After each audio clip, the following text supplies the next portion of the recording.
All right. Good evening, everyone. Thanks for being here. Calling the Vista Charter Public Schools regular board meeting to order, and it's 5:15 p.m. We'll begin by taking roll. Trustees, please respond when your name is called. Miles Durfee, President. Michael Hoover, Secretary, here. Tuan Pham, Treasurer. Kelly Lay. And Geronimo Gaitan. Here. All right. The agenda for tonight's meeting was posted in accordance with the Brown Act. Are there any requests to amend or adjust the agenda? All right, hearing none, may I have a motion to approve the agenda as presented?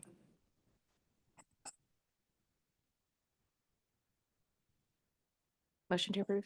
Motion to approve. Can I get a second? All right, and I will take a vote to approve the agenda. Please roll call. Yeah, just all in favor? Aye. Aye. All right, agenda is approved. And now we'll move to public comment, 1.3, invitation to address the board.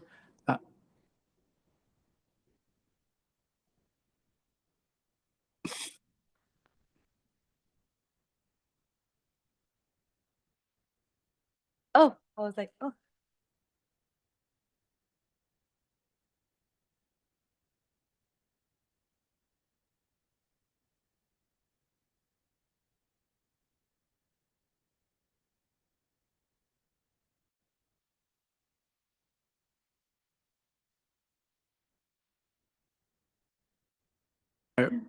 We're going to proceed, continue with public comment.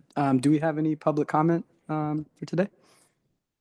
No public comments from Vista Meridian or Vista Charter Middle School.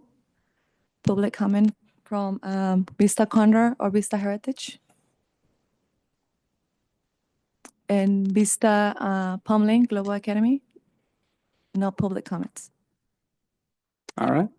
Well, thank you so much. And so we're going to move on to our consent items. We're going to move to the consent calendar. All items are considered routine and will be approved in one motion unless any board member requests to pull an item for separate discussion. So am I hearing any motions to table or take any of those items? All right. May I get a motion to approve the consent items as presented? I motion that. Second. All right. All in favor? Aye. Aye. So the consent calendar is approved. And those items were 2.1 through 2.9.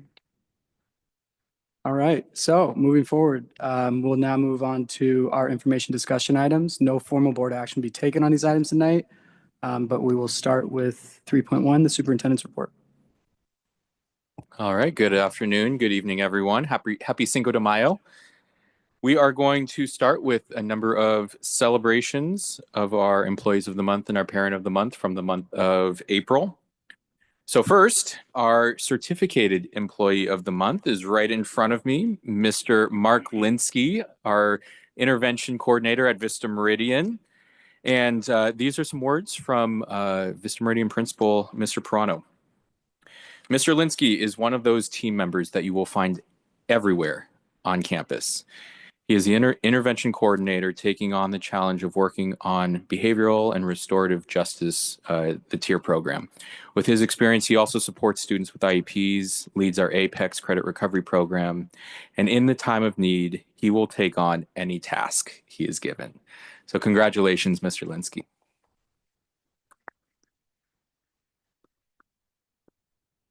And he is the only one that is here in person. So do we have the gift package back there? Oh, right over here. So I'll ask the board to come up and then we'll finish up with the other.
Congratulations again, Mr. Linsky. Well deserved.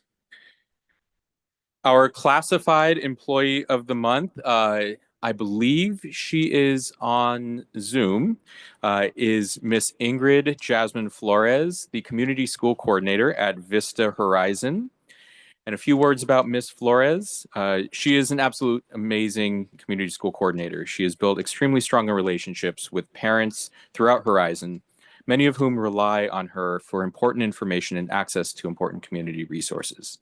She has also developed partnerships with a variety of community partners that have enhanced the offerings to Vista Horizon's students and families. Congratulations, Ms. Flores.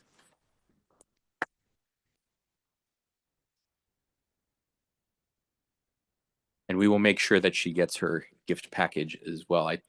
Earlier today, I heard it was on its way up to Los Angeles.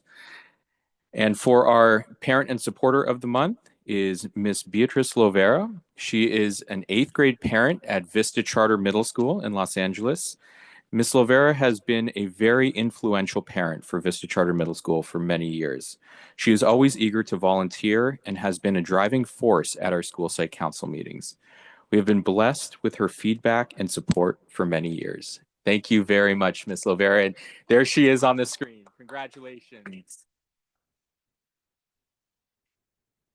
And if you haven't received it already, as a token of our appreciation for everything that you do, we do have a gift package that is coming your way. Thank you so much.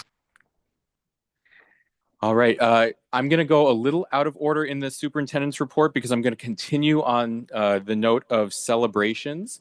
And so we have been bringing home trophies, specifically at Vista Charter Middle School with their music program.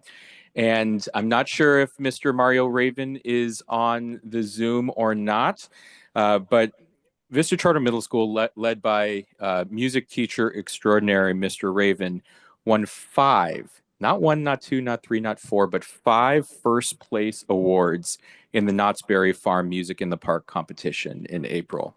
And the categories that they won included Best Elementary School Concert Band, Best Middle School Concert Band, Best Middle School Mixed Choir, Best Overall for Elementary, and Best Overall for Middle School. This is a program that started 3 years ago and has now, they won a number of awards last year, but I think they won 2. And the choir just started this year. So first and second last year. It is unbelievable the work that they are doing in such little time. And Mr. Raven is obviously an extraordinary music teacher, but he is just such a humble, amazing person. I love being around him, love watching him interact with the kids. And congratulations to Mr. Raven and the entire Vista Charter Middle School musicians. And some other celebrations. Last week was Principal's Day. So we are very fortunate to have 6 amazing principals leading our schools at Vista. And so just want to thank all of our principals, Miss Alessandro, Miss Carrillo, Mr. Proano, Mr. Summer, Miss Prado, and Mr. Benavides. Just extraordinary leadership. And you make my job a lot easier. So I thank you for that. And there's Mr. Benavides, and it's just such a blessing to have great leadership. Great leadership can do a whole lot. One other thing, this week is Teacher Appreciation Week. And so as leaders, we are only as good as the teachers and the people that we work with. And we are very, very fortunate to have extraordinary teachers at every single school. Extraordinary teachers that are dedicated to their craft and go above and beyond every single day for the betterment of our kids and our communities. So thank you so much to our teachers. And we're going to be celebrating them all week long. So get ready. Okay. Now moving on to some other business within the superintendent's report. So we are going to follow up on some of the items that were that were brought up at the last board meeting, starting with the strategic plan. And so we've been doing an update on the strategic plan every month, but we haven't given a broad perspective of where we are within the design, launch, and monitor sequence. And so we're going to go through, Ms. Amaya and myself are going to go through each of the strategic plan initiatives and share where we are in that process. So Ms. Amaya, you can start us off. All right, I'll get started. So for the first priority under Accelerate Learning, there's a number of initiatives. There were a number of initiatives this year, and there's going to be a number of them next year. Thank you. So the first one, data-driven instruction, that was in launch this year. We launched using math focus. Next year, we'll continue to launch with the new curriculum adoption. We'll be going through a lot of the same motions, if you want to call it that, of cycles of gathering data, analyzing data, and action planning based on data with both ELA and math. And this year, our focus was on using the 3 diagnostic assessments. Next year, we will focus on unit assessments as well for all grades. And then science will be grades 5, 8, and 11, which are testing grades. Under the Instructional Leadership Development Initiative 1.2, it was in the design phase this year. So next year it'll launch. So it will launch a scope and sequence for principal and AP instructional leadership development. And we'll have a scope and sequence for that PD, as well as a scope and sequence for teacher PD. The focus will be curriculum implementation, as well as cycles of data driven instruction. For 1.3, which is the ELA curriculum, this year was in the design phase. We will be launching the new implementation. The actual initiative will be more in a monitoring phase, because all the other pieces will be doing through the other initiatives. We'll just be monitoring the implementation of the curriculum through lesson planning, observation, feedback, and the different PD structures for the new curriculum. For 1.4 ELD, we're still currently in design. So next year we'll be launching with org-wide practices for integrated ELD and designated ELD, specifically using the resources from the new ELA curriculum that we'll also be adopting. Lesson planning will be in design. Next school year, we'll be designing the lesson plan expectations and protocols. 1.6 took a little bit of a shift. So we were supposed to kick it off this year, but realized there was a number of other needs. It'll be in design next year. And instead of focusing on high school and CTE, we're actually going to be taking a step back and focus on the overall vision for the SPED program, to then be able to articulate what it looks like at all the different levels, not just high school, not just for CTE. And finally, initiative 1.7, observation and feedback, will be in design next year over the summer. It'll be aligned to curriculum implementation, which will launch in the fall with frequency and tools for progress monitoring for observation and feedback. And the principals or the leaders, actually, not just principals, all admin, will start PD as early as this June to get ready to kick off in the fall. And moving on to, or I guess, any questions related to priority 1 before we move to priority 2?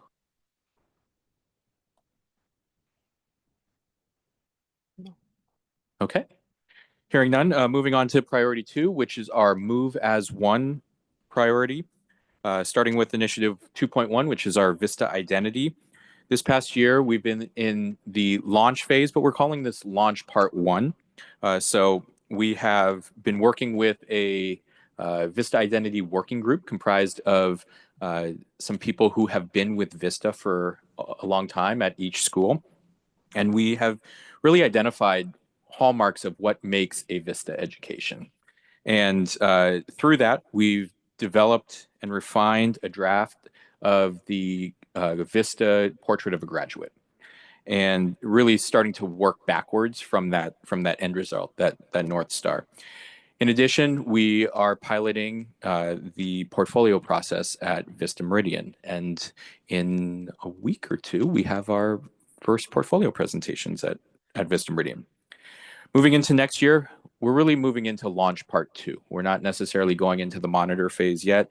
We're going to be introducing the portrait of a graduate and the portfolio process to all of our schools, not just Vista Meridian. And we're going to be developing some a common vision of global education amongst all of our stakeholders. For 2.2, which is our communication structures, this year was also a launch for that initiative. We debuted new newsletters. We also have started to do quarterly staff surveys and, quarterly staff updates through professional development, as well as trimesterly staff surveys to continue a regular feedback loop. Next year, we're going to be really moving into a monitoring phase.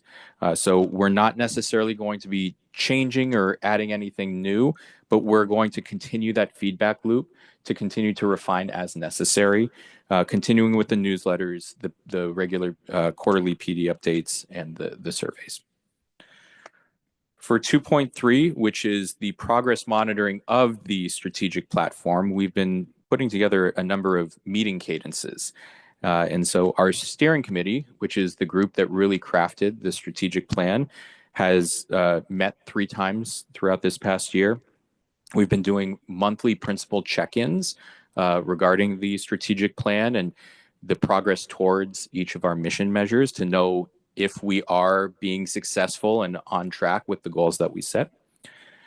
We also Karen and I have been doing monthly strategic plan reflections of our progress in leading each of the initiatives, and then as well as the trimesterly surveys to make sure that we are on the mark with what we set out to do. Next year, we're going to be monitoring that. So again, we're not necessarily looking to change or add anything with the progress monitoring, but continuing that meeting cadence and refining as necessary based on the feedback. For 2.4, roles and responsibilities, that is something that we did not touch, and that was by design this first year. We've started to look at the organizational chart, but that's really recent and towards the end of the year. And so I would say we've just started to go into the design phase with this, but it's really going to bleed into next year, where we're going to be focusing on updating the organizational chart, defining the roles and responsibilities, especially of any new positions, and making sure that those are clearly communicated and articulated to our stakeholders and especially our staff to make sure that not only is there the support, but people know who and where to go to for support. And lastly, in our third priority, which is paving the path, and that just has one initiative, which is 3.1, our growth plan. This past year has been, the first part of this year was really the design phase where we were putting together our green lighting framework. And then the second half of this year was really launching that initially. And we did our first test run really with our green lighting framework to make sure that it worked in practice. And moving into next year, we will be monitoring to make sure that it continues to work. And again, if we do need to refine that, that we are able to. Any questions with priorities 2 or 3, where we were this year and what we're planning to do next year?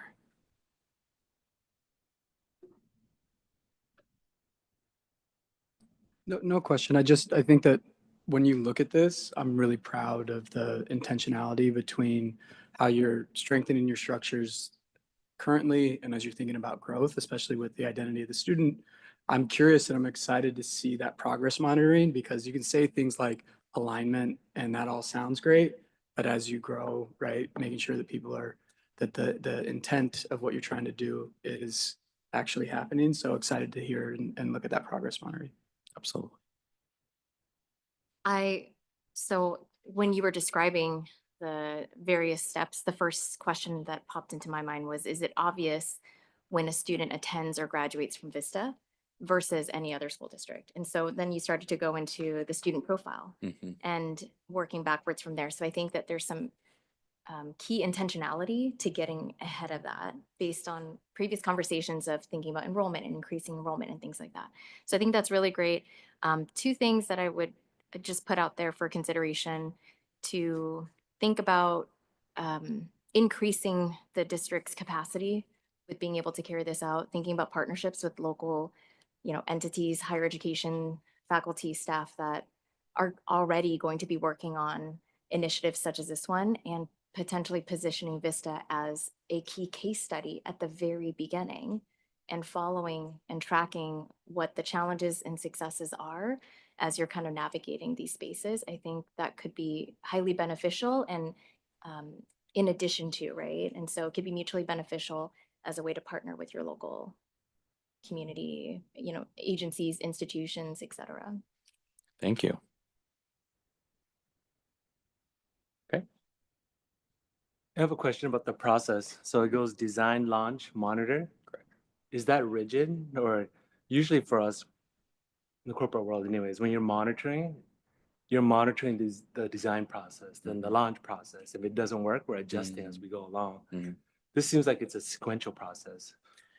It is sequential in plan, but as we implement things and things might not go according to plan exactly, we might need to go back to the drawing board and refine and relaunch if necessary. Yeah, so just want to emphasize that monitoring should occur throughout the whole process, right? Mhm. And we're adjusting as we go along. All And right, then just to jump off of that, love that line of thinking. And I think some key performance indicators would help you to know if you need a pivot or, as you continue to iterate, right? Otherwise, you'll keep going down one path thinking, how many more resources, how much time is this going to take before you stop and realize as a team you need to reconvene and take a different path. Yeah. But I think partners in education research, even policy research, however, right, with your local entities can help to design those research questions up front with you all and then help to come up with those metrics as well. Yeah, it's a great point. Ideally, we could see the KPIs as part of them. I know it's a lot. We don't have to go through it in the board meeting, but if it's included in the board deck so we can review it. Yeah, absolutely. All right, thank you. I was jotting down notes furiously there. Okay, we're going to move on to enrollment updates. So one of the silver linings of delaying the board meeting a week was because we got more students last week. So I was able to update the numbers. And as of today, we're at exactly 1,800 students. So it's nice to reach that round number. I think last week it was like 8 students less or something along those lines. So we were able to gain that many more students. And you can see in the superintendent's report the ebb and flow, but this past month, especially this past week, we had a number of new enrollees, and I think that's also more likely than not because of recruitment for next year. And some of the families probably just said, "I don't want to wait until next year. I want to enroll right now." And also, as we look at next year's enrollment, I put a table of the number of newly enrolled students for next year, the change from last month, and then if we include our returning students, where we're at compared to our enrollment targets. Some of the schools didn't see as much growth as we did the previous month. I do want to mention that Vista Charter Middle School is at 73 instead of 71, so that's a small update. But you can see, and one other note that I want to mention is Vista Heritage. It looks like, and we did have 80 new enrollees. Many of those are coming from Vista Condor, the feeder school. So it's not 80 new students coming into Vista, but this past month was when we were able to matriculate many of our students from Vista Condor to Vista Heritage. Looking at, and one of the things that was mentioned last month was also identifying historical enrollment trends. Where are we in late April, early May compared to at this point last year? And so I put the month by month data that we had last year. And I want to highlight, for example, Vista Charter Middle School at the end of April was at 44 students last year. This year, they're at 73 new enrollees. Vista Condor was at 42 last year. They're at 63. Vista Heritage, you heard about a lot of the numbers being inflated because of new enrollment from Vista Condor, but they also had that last year. And so at the same time, they were at 98 new students. This year, they're at 112. And then Vista Meridian, again, these numbers are continuing to change because we are getting more and more eighth graders going into ninth grade. But in terms of new enrollees that we had down at this time last year, it was at 19. This year, 44. So you can see those circumstances. We're in a relatively good place. I don't want us to kind of celebrate yet, but we're trending in the right direction. And so, again, principals, community school coordinators, office staffs, thank you for the job that you're doing, but the job's not done yet. So let's continue to work hard and meet our enrollment goals. And then moving on to attendance and chronic absentee. Oh, are there questions regarding enrollment? So this is amazing information to see and growth in such a small amount of time. So the first question I had was why? Like, why is this happening? And then I had additional questions like, when does recruitment take place? Who's doing the recruitment? How is it happening? Because if we're not clear about the and direct about the efforts that are taking place, how do we learn then to do it better? Is this taking place because of what has already been in place, meaning this is already a lighter lift? And therefore, what could a strategic approach potentially help? How could that potentially help the efforts?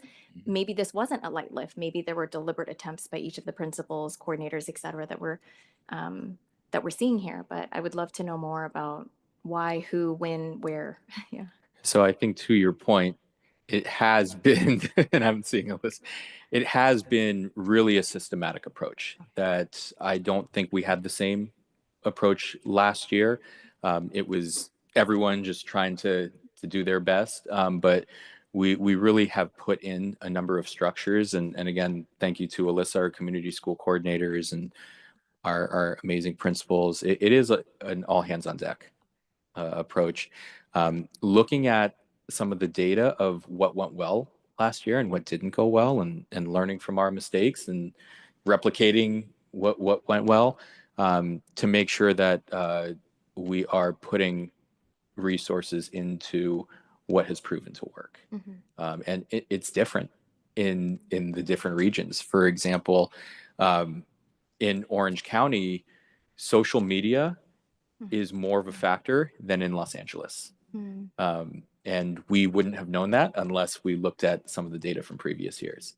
And so in Los Angeles, it's much more of a word of mouth, knocking on doors, handing out flyers, that kind of stuff. It works here, but it's also the social media and number of other things that we've been doing.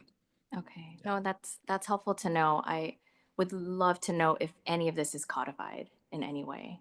And God forbid something happened to anybody. But if we're thinking about how to support and sustain an effort, essentially, if you were not here anymore, would the next person who walked in know exactly how to support these various schools in that recruitment effort? And if not, even having some place where we say, okay, Orange County, this is more of the approach, LA, this is what we've learned, that would be helpful. Yeah.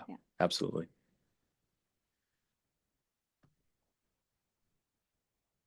So I really appreciate you bringing the historical data. That was a request last time, and it's great to see that right in context. And I think something that's also really important to know is I agree with what you were sharing. Your best recruitment effort is your product that you're giving your current students and what they say about your school. And you shared something of like, oh, we had new students enroll. I'm curious about their experience. I'm curious, students that come into a new culture of a school mid-year. Is that a system that we have at our school sites for like new student orientation? How do we bring them on and what's their experience? And it's not a question that needs to be answered at the board meeting, but just something to consider as we continue to try to create this experience for all students, understanding the challenges that come with being a new student at a school.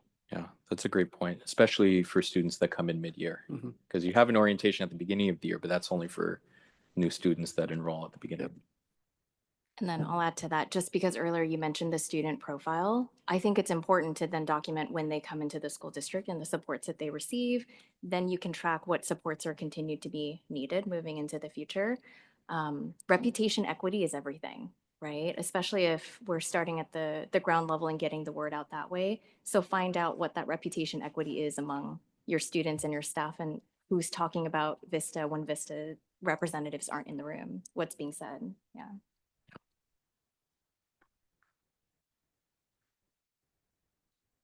All right. So moving on to attendance and chronic absenteeism, another request from the last meeting. So there's a lot of data here. I'm not going to go through all of the numbers, but some general trends. Many of them are positive trends when talking about attendance. And again, this is really because we've had a hyper focus on attendance, particularly as of late, over the past few months, and it's reflected in our month to month attendance data. And so, if you look at our schools throughout the first 8 months of this school year and compare it to the last 2 school years, particularly last year, 5 of our 6 schools are trending beyond where the attendance rate was last year and the previous year. The one school is our high school, and we have been having our own unique set of issues with that. And so we are identifying things that we're going to be doing to improve upon that, not only this year, but also next year. And that's also reflected in the chronic absenteeism data. And so we really want to make sure that we intervene early. So that way this doesn't become a habitually absent trend for our students, and really identifying what are the barriers to students attending on a regular basis. And for example, I know that when I think it was actually when Miles was visiting Vista Condor with myself, and we were talking with Miss Alessandro and Miss Balaman about Vista Condor's attendance, and we realized that there were a lot of absences, particularly in transitional kindergarten and kindergarten. And that was something not just school-wide, but in those particular classrooms that we had seen more than anything else. And it was a lot of germs that was going into that. And so it wasn't necessarily anything kind of out of the norm, but it was something, especially for a few months, that we were just going through. And so again, it's trying to build habits with our little kids for things like that, but it's also building habits for our big kids, our high schoolers too. So we're definitely looking at the data, working with our principals and intervention support to make sure that we are identifying really the why we are seeing these data trends the way they are, and then really taking action to work with students, their families, to make sure that not only do they know the importance, but they're also really working in partnership with us to make sure that we're reducing any and all barriers to get to school. So that's attendance, but chronic absenteeism is another indicator. Again, chronic absenteeism is if students are attending less than 90% of the time. And so you can also look at the data over the last few years. Vista Charter Middle School has really been trending in the right direction. So congratulations to them. Congratulations to Heritage, has also been trending in the right direction, seeing really remarkable improvement. Vista Condor, I told you about some of our TK and kindergartners. So we have seen a jump in chronic absenteeism this year. We are really hoping that that's an anomaly, and that next year we will dip back down to where they were at the previous few years. Vista Horizon, even though chronic absenteeism has gone up 1%, Vista Horizon in the past few years and this year has consistently been the lowest of the Vista schools in terms of chronic absenteeism. So I give them a little bit of a pass for going up 1% because it is all relative. Again, Mr. Benavides and his team have been doing an incredible job making sure that students are attending on a regular basis.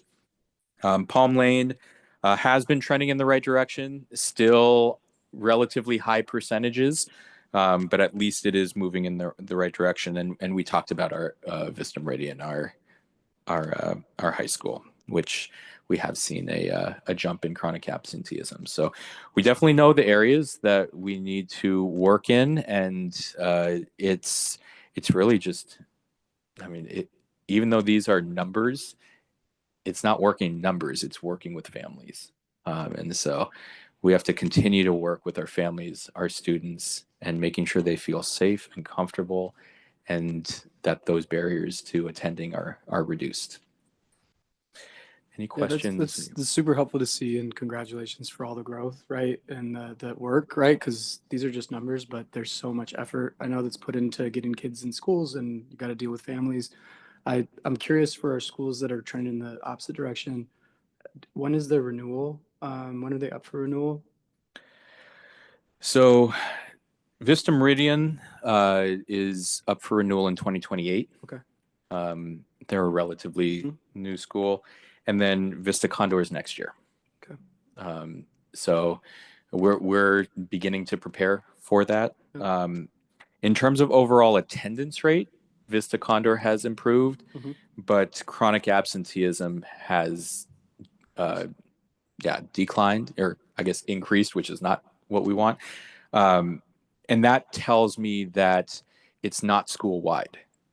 It tells me that there are more concentrated group of students that are missing class on a regular basis, or were out for one reason or another. Thanks.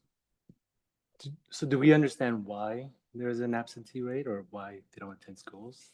So I think different reasons. So when we talk about our 5 and 6 year 4-year-olds, 5-year-olds, 6-year-olds, much of it is health related and germs and getting sick and things like that. And so obviously we can do as much as we can to try to reduce that. But that's probably the biggest factor. But also at that age, it's really leaning on the parents, because that's also making sure we educate parents, work with parents to make sure that they're able to come to work, and if there are any barriers to that we work on that. At high school, it's more on the kids than the parents, and so then it really comes to intervening with our students and seeing what's going on there, because it might not necessarily be something that's going on at home. It may be, but it also might be something that's going on at school that they might be choosing not to go versus being sick and not able to go. But is that something we can track so we can get a better understanding? We can track to an extent. I would say we could probably track to an extent, but it is hard to completely track exactly why students are out. So we can try. I'll make a note of that and see if we can try to collect that data on why students are out. Something that might be easy Yeah. in terms of that, or like a lower lift, is if you have a annual school climate survey that you do internally, adding some attendance, also attaching it to demographics so we can see for the students who are chronically absent what they're saying about school, how connected they are, how safe they are. That could be something to include in there, because I think it's a great point. Correct. Yeah, absolutely. Like, how do you And- help improve, like attendance if you don't know what's causing the absentee? Yeah, absolutely. And we do have the California Healthy Kids Survey, and we are in the midst of administering that right now at each of our schools. So that can definitely help. I have one more question. Do we have data, like correlation between attendance and grades or the standardized tests? We would have to pull that data. We can pull that data We could pull that data. because that can tell a story, right? Mm-hmm. And then I'll just add to that. I think the annual climate school survey makes sense. I just think that's too late though. Like if we're waiting once a year to find out what's going on, we need snapshots earlier to help use that information to make informed decisions. I also wanted to just be mindful of the information that we're seeing. This is Vista, right? And then you have statewide data. And I would love to see the correlation between what's going on in your local school districts that are neighboring Vista to see if there is actually similarities. Because when you shared about your TK and kinder, we know that actually this past season, there were all sorts of viral diseases everywhere. So there could be some correlations that you're finding, okay, this number is high right now, but there is actually something larger that's causing it, not just for us, but also for other school districts. So I'm curious about like data sharing policies or MOUs that you have maybe with LAUSD or Santa Ana Unified or those that are local to you that you can share specific data points so that you both get an understanding of how you're tracking. I think that would give you a bigger frame to look at the situation from. Yeah, absolutely. And it's not immediate, but we can always look at on the California school dashboard and that state level or the data that the state publishes, that we can also look at local districts and see kind of how each school is trending compared to other schools in their neighborhood. Okay.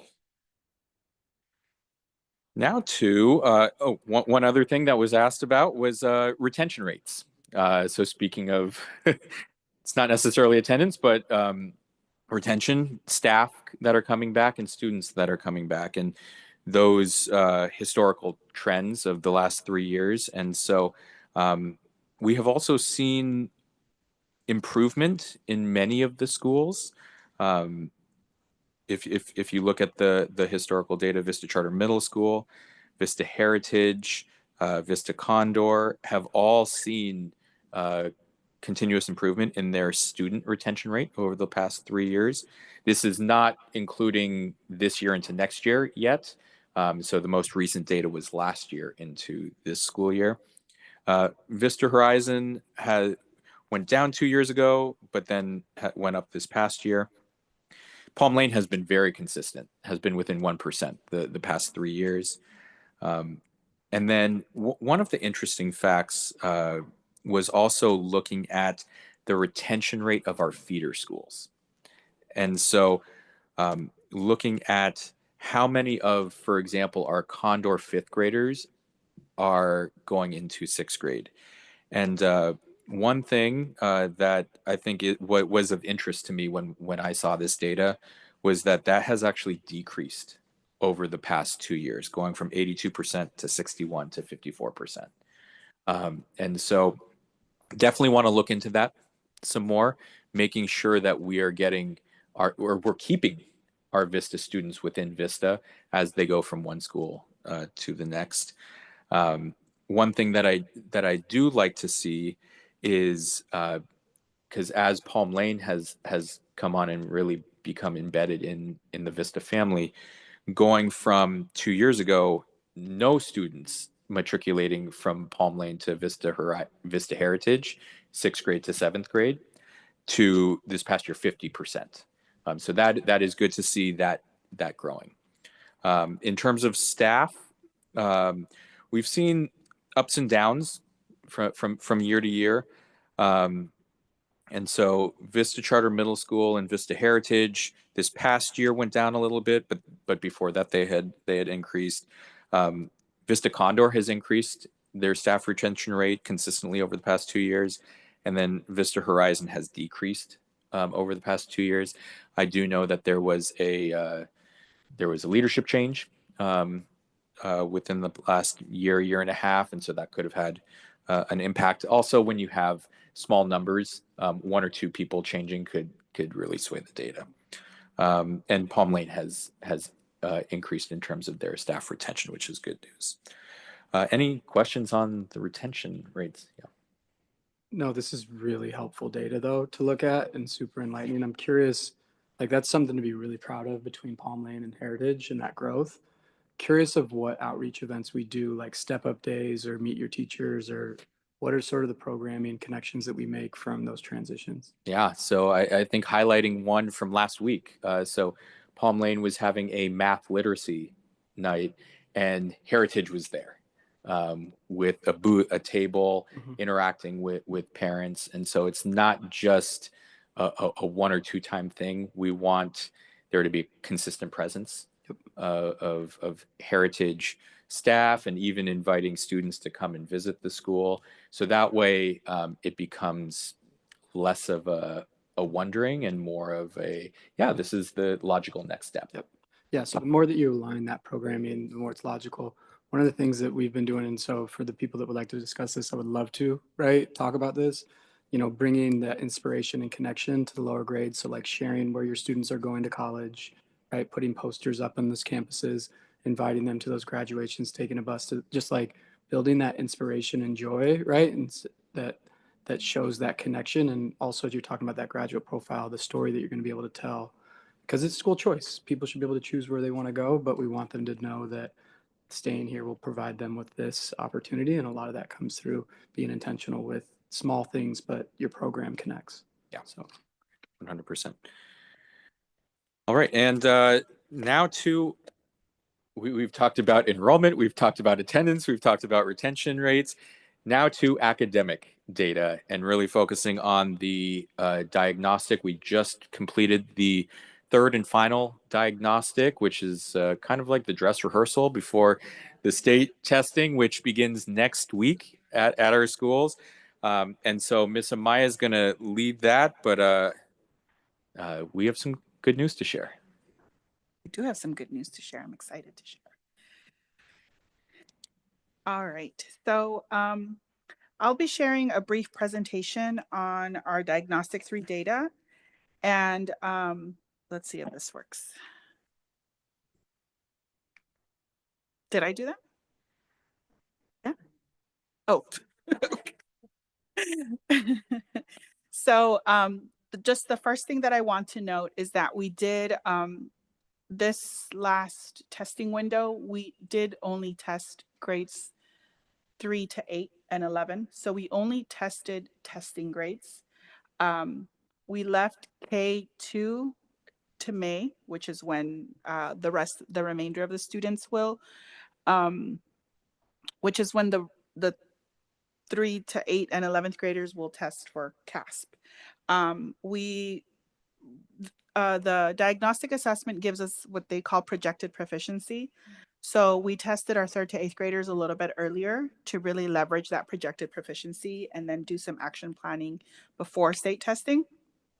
We don't get that for kinder to 2nd, so we also decided to give them a little bit more instructional time before they tested, and then carry that data into our renewals for those schools that will be going through renewals. So this first slide just kind of shows where we're at. As you can see in reading, 30% of our students are on grade level or mid or above, and 47% are in the red. And math, 22% of our students, and then about 43% are in the red. So that's just kind of where our 3rd to 8th graders are. In the next slide, you'll see overall reading. And as you can see, 3rd grade tends to do very well. And as the demands of the test items and the rigor increases, we start to see things a little bit lower. I do want to bring your attention to 8th grade. 8th grade has been a pleasant surprise this diagnostic, and we're very excited to just kind of look into what are some of the things that the 8th grade teachers were doing, because we normally see that number, the number of the green just be a little bit lower than usual. So kudos to our 8th grade students. In the next slide, you'll see the math. So same thing, you see third grade doing better overall with less red. And then, you know, those numbers tend to get a little bit lower as the grade levels increase. But you do see that sixth grade also, our sixth graders that did very well. And again, considering the demands of middle school testing, they're definitely showing progress. So the next slides, you're going to see actual comparisons. So you can see how we did from test to test. So in this slide, you'll see diagnostic 1, diagnostic 2, and diagnostic 3. As you can see, we were able to increase our students from diagnostic 1 from 50% to 30%. So we doubled the number of our students that are mid or above grade level. And then the students in the red went down from 60% to 47% in reading from the first diagnostic to the last one. In math, very similar, moving in the right direction. We're seeing more green by the third diagnostic and less red by the third diagnostic. So we went from 8% in diagnostic 1 to 22% in diagnostic 3. And again, reducing that number of red, which is 2 to 3 plus grade levels below. In the next slide, you'll actually see our growth from spring to spring. So in the spring of 2023, we had 15% of students in reading at or above grade level, at mid or above grade level, and also doubled that in 2025 with 30%. Again, this is third to eighth grade. And then significantly also reducing the number of red. And then in the next slide, you'll see similar progress with math from 2023 to 2025. And similar progress with decreasing the numbers in the red. So, again, definitely moving in the right direction, especially as the demands of math become a lot more rigorous. Finally, we're going to start to look at each school. So we'll see just kind of where they're at first, and then we'll see some comparisons. And again, this is only third to eighth grade. So you can see where schools are at. The top, the 3 schools in the top are the elementary schools, and the bottom 2 are the middle schools. And when you look at the color bands, you'll see that our elementary schools are right around the same place, and our middle schools are right at around the same place. The data looks very similar in math. With Palm Lane at 30% in math. So we shared this data with the principals, and one of the questions is like, I want to know what Palm Lane is doing. So definitely going to be looking into that. And also you can see that the number of students in the red is lower as well. But overall, most of the schools, our data is in line. And then these next slides, you can see their comparison between each diagnostic. So again, we want to see more green and less red by the third bar. One side shows reading, the other side shows math. So the first one is Vista Condor. And Vista Condor, these are third to fifth graders. This is data for third to fifth grade. The next slide shows Palm Lane. And Palm Lane actually has sixth grade at their school site. So this is data for third to sixth grade. And again, you can see in diagnostic 1 in math, they had 8% students who were at or above, and they ended with 30% students at or above in math. Next slide, Vista Horizon. These are third to fifth grade. And you see significant growth in both in reading and math from diagnostic 1, which they took in August, to the last one. Next one, we're going to move into middle school. So Vista Charter, reading and math, again, more green and less red as the administration windows progress. And then Vista Heritage, similar, more green and less red. So definitely moving in the right direction.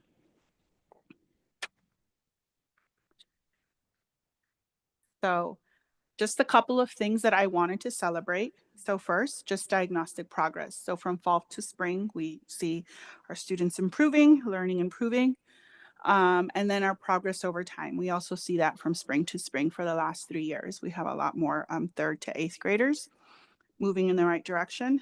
And then the other thing that I wanted to celebrate is school to school alignment. Again, the data for elementary and the data for middle school is very much aligned. We've worked really hard this year to align our practices. So similar practices we're showing similar growth at all of our schools. And then some next steps, our principals did engage in data analysis and creating action plans between now and smarter balance testing for focused instruction and intervention. Obviously in May, we'll also be testing our K2 and analyzing that data and student progress for kinder to 2nd grade. For 3rd to 8th grade and 11th grade, all of our testing windows have been set. So we begin May 12th and then the upper grades will start in May 19th testing. And then of course, at the end of the year, just making sure that we're reflecting on our practice, on our progress, on our practices, celebrating our successes, and then just really thinking about how to leverage this data going into the next school year.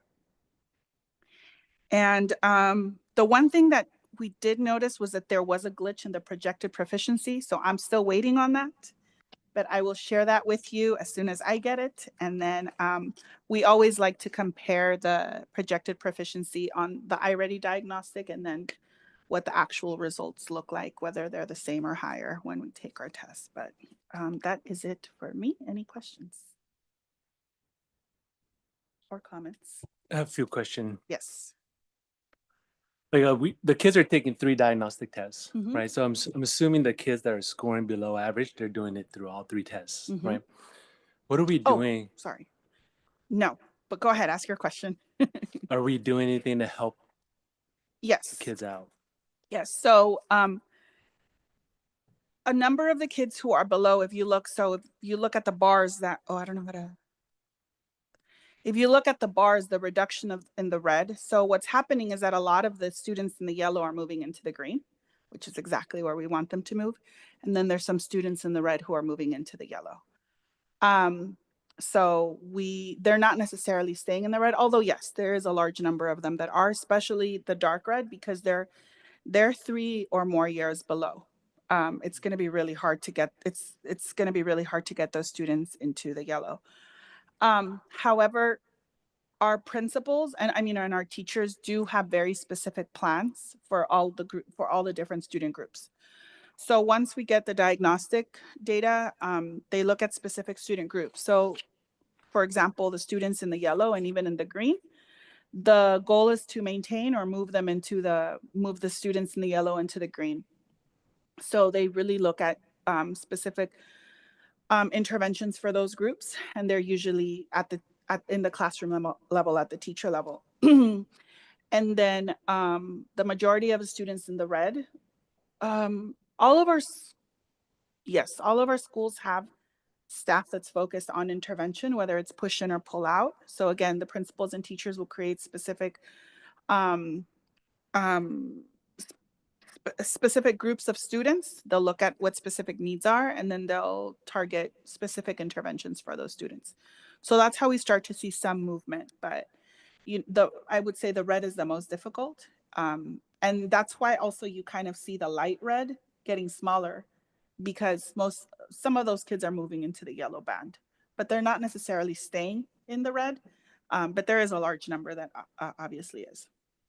So the kids in the red, they may be improving. You said some of them are 3 years behind. Mhm. So do you have metrics to show like they We do. started 3 years behind, but now they're 2 years behind? We do. For each of these students, iReady will generate like a student report, like a single student report.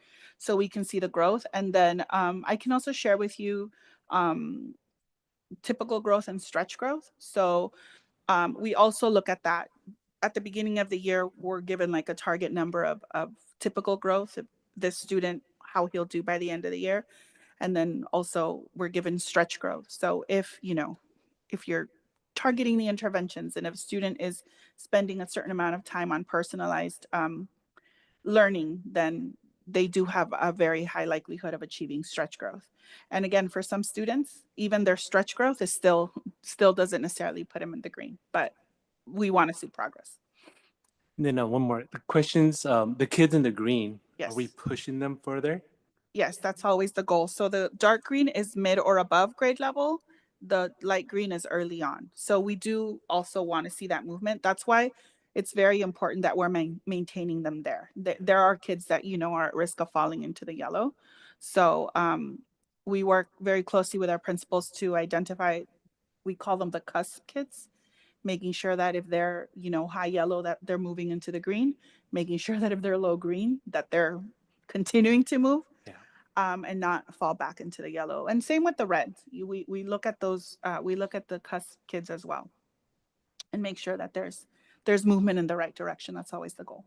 And one of the other things that we're able to look at, which is student specific, is the percentage of a school year that they are growing. And so if they are 3 grade levels behind, in order to get to 2 grade levels or 1 grade level, they essentially need to go beyond 100% of a school year to start to make up ground. Yeah. And so we really track that data on an individual student level, as well as for students that are either right on or excelling. We want to make sure that they continue to excel and don't start to slip behind, that they're getting less than 100% of a school year. Yeah. And as you can imagine, for those students in the dark red, it's already going to be hard just to move one school year of progress. So much less more than that.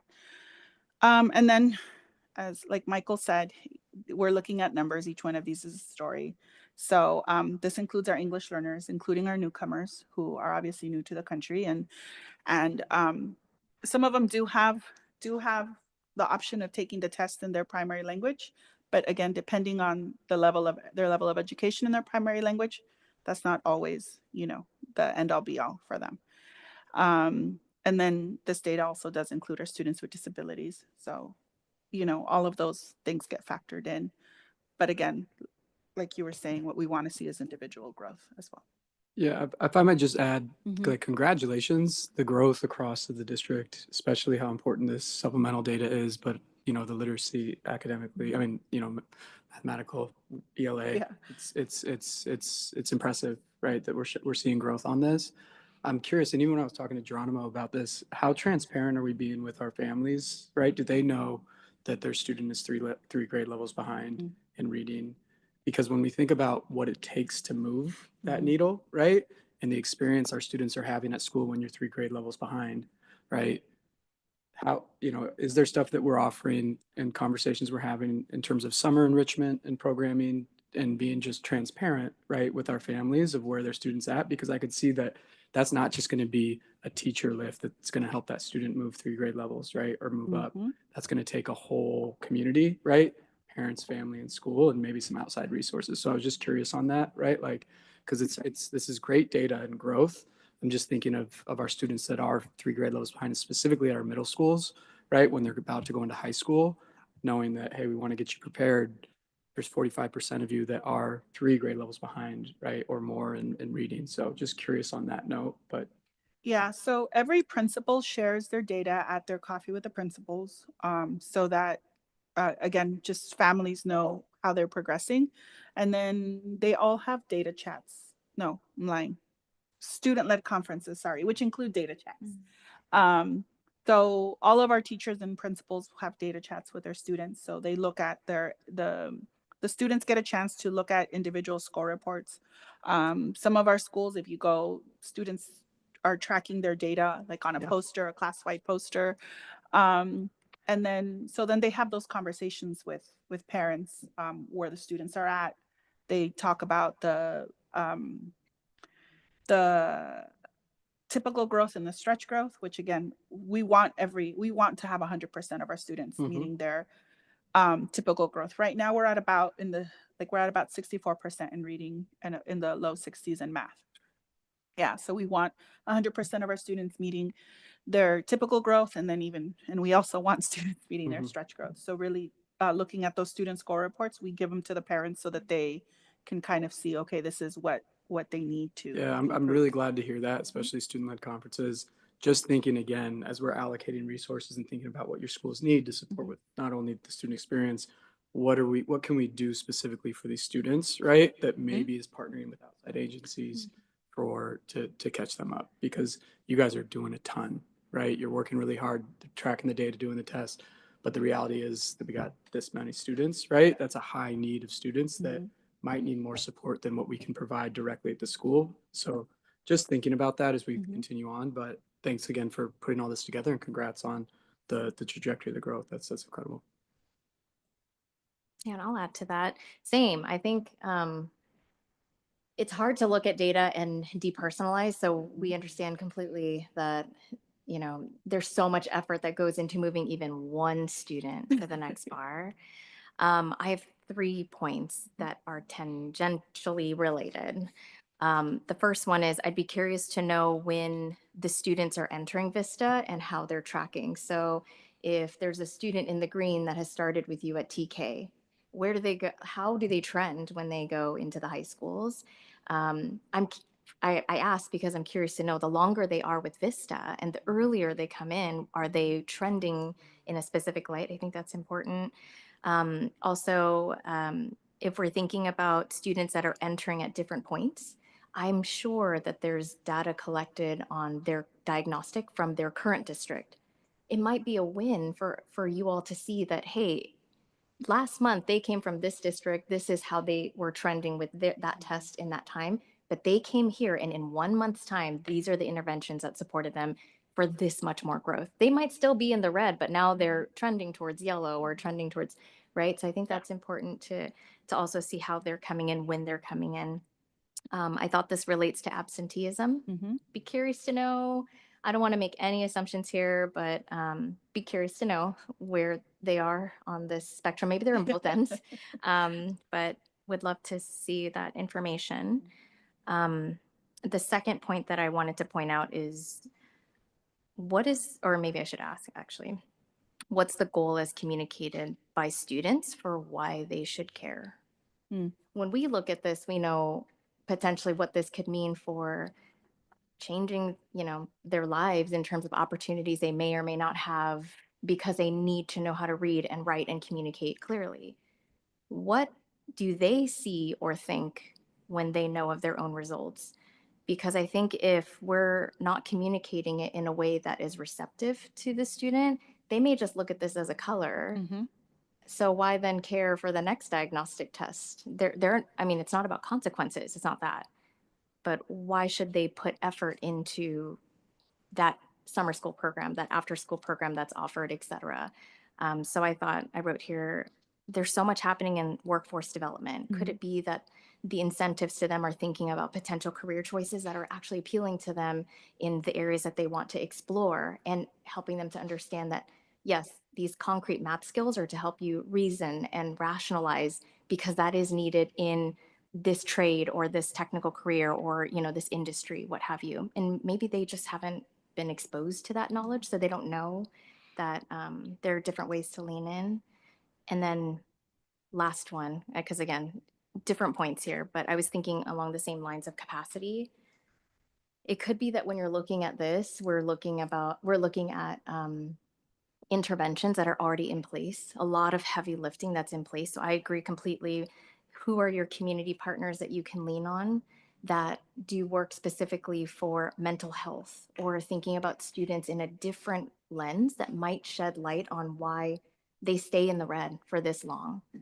Because if you're a student, I mean, I can't imagine being like that this is highlighted like, hey, you're 3 grade levels below, and also in the same breath saying there's no way you're going to catch up in 1 year. How discouraging is that? And I'm sure it's not communicated that way. But it might be something else that is preventing them from having that push forward. So I was thinking like, okay, what are the supports we have for the counselors that are, of course, already stretched thin, but maybe if they identify clearly, oh, if I had all the resources in the world, this is what I would want in place for students, and then seeing if there are community partners that can lean in to make that happen. And then I'll stop there. Oh, okay. Sorry. Okay. We are getting close to the end of the superintendent's report. So a few final things. I want to thank Board Member Hoover for visiting Vista Charter Middle School and Vista Horizon this past month, and also thank Mr. Benavides and Mr. Summer for touring us around. It was a great time to get to even see a sneak preview of the spring show for Horizon, and just want to see Michael, if you have any things you want to share. I was incredibly, it was a special visit, and every time I've been to one of Vista's campuses, you can feel the culture, and you're very, very welcome. Kids are happy, staff is happy, and you can tell. I've been in schools for a long time when people know their principal and they care about their principal, and schools where they don't. And it's very apparent at the schools that I visited that the principals build a sense of trust with the community, and that staff is excited to share. They're not like, who's in my classroom? And we saw some testing, they were doing some diagnostic stuff, but in general, I was just incredibly proud and welcomed and felt very welcomed at the school, and really excited to continue to support and have a couple more schools to visit, but looking forward to being on site and learning. Well, thank you for taking the time out of your busy day to do that. And the invitation for all board members is always open. Would love to walk any and all schools with each of you. One final thing that was a theme at the last board meeting that I really wanted to highlight as an example of this board meeting was telling our story. And so one example this past month that really stuck out to me of how one of our schools is doing a great job of that and how we can continue to replicate is at Palm Lane. They are doing a Lucky to Be at Palm Lane campaign. And this is short, like 30-second reels. So if you think of social media, reels of students, staff, parents that are all just sharing why they feel lucky to be at Palm Lane, and then obviously broadcasting those. And I was fortunate enough when I visited one of the days last month to be brought into the TV studio and said, "Hey, can you share why you're lucky to be at Palm Lane?" So I'll just say it only took me one take, so it's all natural. But I just want to recognize and thank Palm Lane for doing that, and emphasize it's things like that of not only telling our story but getting the word out there of why these schools are special places, whether it's coming from a student's perspective, a staff's perspective, or a parent's perspective. So thank you for that. And one final thing that I didn't put in the superintendent's report, because when I walked in this morning, I had an envelope sitting on my desk, and I opened the envelope, and it was from one of our former board members, Jody Maladau. And she wrote this really nice letter, but she also made a donation to Vista to help us with our culminations and graduations. So I want to publicly thank her and recognize her, even though she's a former board member. Just very, very grateful, and we'll make sure that this donation is put to good use. And that is the superintendent's report. Thank you, Colin. So we're moving on to 3.3, Icon Financial Report. Principal report, of course, I got excited for the financials and jumped ahead. The principal report, I apologize. I think we have a presentation from Principal Lago Academy. Yes, Vista Lago. Vista Lago.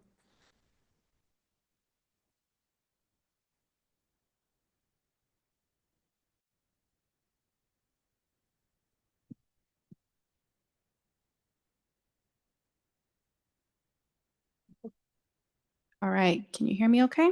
All right. Hi, everyone. Well, good evening, board. Very nice to officially meet you all and be here speaking on behalf of Vista Lago Global Academy. My name is Daniela Carrillo, and I hope to reintroduce myself within a month or two. I am a doctorate student, which I'll talk about in a moment, but I will be defending May 30th, so I'm super excited about that. But I am the founding principal at Vista Lago Global Academy, so I'm going to be doing an update. As you all know, this year we have been in planning phase, but I'll let you know what we've been doing. And hopefully I'm hearing your questions. So I'm going to try to answer as many as your questions that you brought up, just to tell you what we're doing with the recruitment and to make sure that we are putting a plan together in place so that if anyone is absent, we know where to pick off from. Oh, thank you. All right. So once again, my name is Daniela Carrillo. I am new to Vista Charter Organization, but I'm not new to education. This is my 18th year in education. Next year that we found, it's going to be my 19th year in education. I am a first generation Mexican American, very, very similar background to the background of our students. I grew up in Compton, California. You may hear me talk a lot about that a lot. That's where my passion for education comes from. I usually like to tell people that when I graduated, it was a 7% graduation rate. 7% graduation rate. So talk about failing systems and not serving the communities, not finding out what they need and why they're not doing what we think or expect that they should be doing. I can be a testament of how an entire community can be disserviced, disenfranchised, and all of the blame can be put on a community. So I'm very passionate about where I come from because I just feel like I got lucky where everybody else in my community was not as lucky as I was. I did go to CSUN for undergraduate, so I was here in California, but most of my work experience, most of my professional work experience comes from New York City. So my experience spans, I started in Compton, I grew up in Mexico, but I actually worked in New York City Department of Ed for 8 years. I also worked at Harlem Children's Zone for a number of years as well. So my experience comes from having served in the largest school district in the country as a teacher, and also having worked for HCZ, which is a very well-established charter organization. I'm super, super excited that the work that we're doing here at Vista is very similar to the work that Jeffrey Canada and the team over there did. And I like to bring that up too, because when I was a teacher at Harlem Children's Zone, I was an 8th grade teacher at the time. And during the time that I was there, the projects that I was doing with the kids, the innovation that I was doing with the kids, I was selected that one year that I was doing these big programs. I was selected as the teacher of the year. But not only was I selected as the teacher of the year, I got Pharrell Williams. Well, I didn't get him, but Pharrell Williams came to visit my school, came to visit my class. Everybody was so jealous. We had 5 schools, and my school was the only one that got selected. And the reason for that is because my kids were rapping about nutrition facts at McDonald's, and they were rapping about gentrification, and they were just talking about all these global components that I'm very passionate about and that I know that we have here in the Vista Charter Organization, which is the reason why I feel like I'm a great match. But anyway, as I mentioned to you, I am a doctorate student right now at the University of Redlands. And I'm just very passionate about creating aligned TK to 12 instruction, aligned TK to 12 instruction. I hear you, we're speaking the same language. All right, so a little bit about enrollment update. So as Dr. Felch mentioned, this data is from a week ago, so our numbers do look a little better than what is here. Let me give you the breakdown of the chart that's in front of you. So in our charter petition, we said that we were going to open up with 170 students. And the breakdown that you see under the orange is what we put on the charter petition. At the moment, I'm just going to read these numbers first, and then I'll give you the updated numbers. At the moment, we have over 230 contacts in our database of people that we have communicated, reached out to the communicated, collected contact information from the area, and people who have are interested in one of our grade levels. So at the moment, even though it says we have 85 applications, well, today we actually have 89, not 85, and it says 209, but today we have 213. However, we have about 240 on our list, but I'm only giving you the numbers of the grade levels that I actually have grade levels for. We have some inquiries that are coming in through the website, but if they don't tell us what grade level they're interested in, I'm not even counting them here. That's how the number that I'm giving you, that we have about 240 on our list, is I'm only giving you the ones that we actually have grade levels for. As you can see here, so some of the things that we're doing to get this number going. This is actually pretty decent, I'm going to say, considering where we are in the school year. But this is the idea to open up the 3 levels within the first year.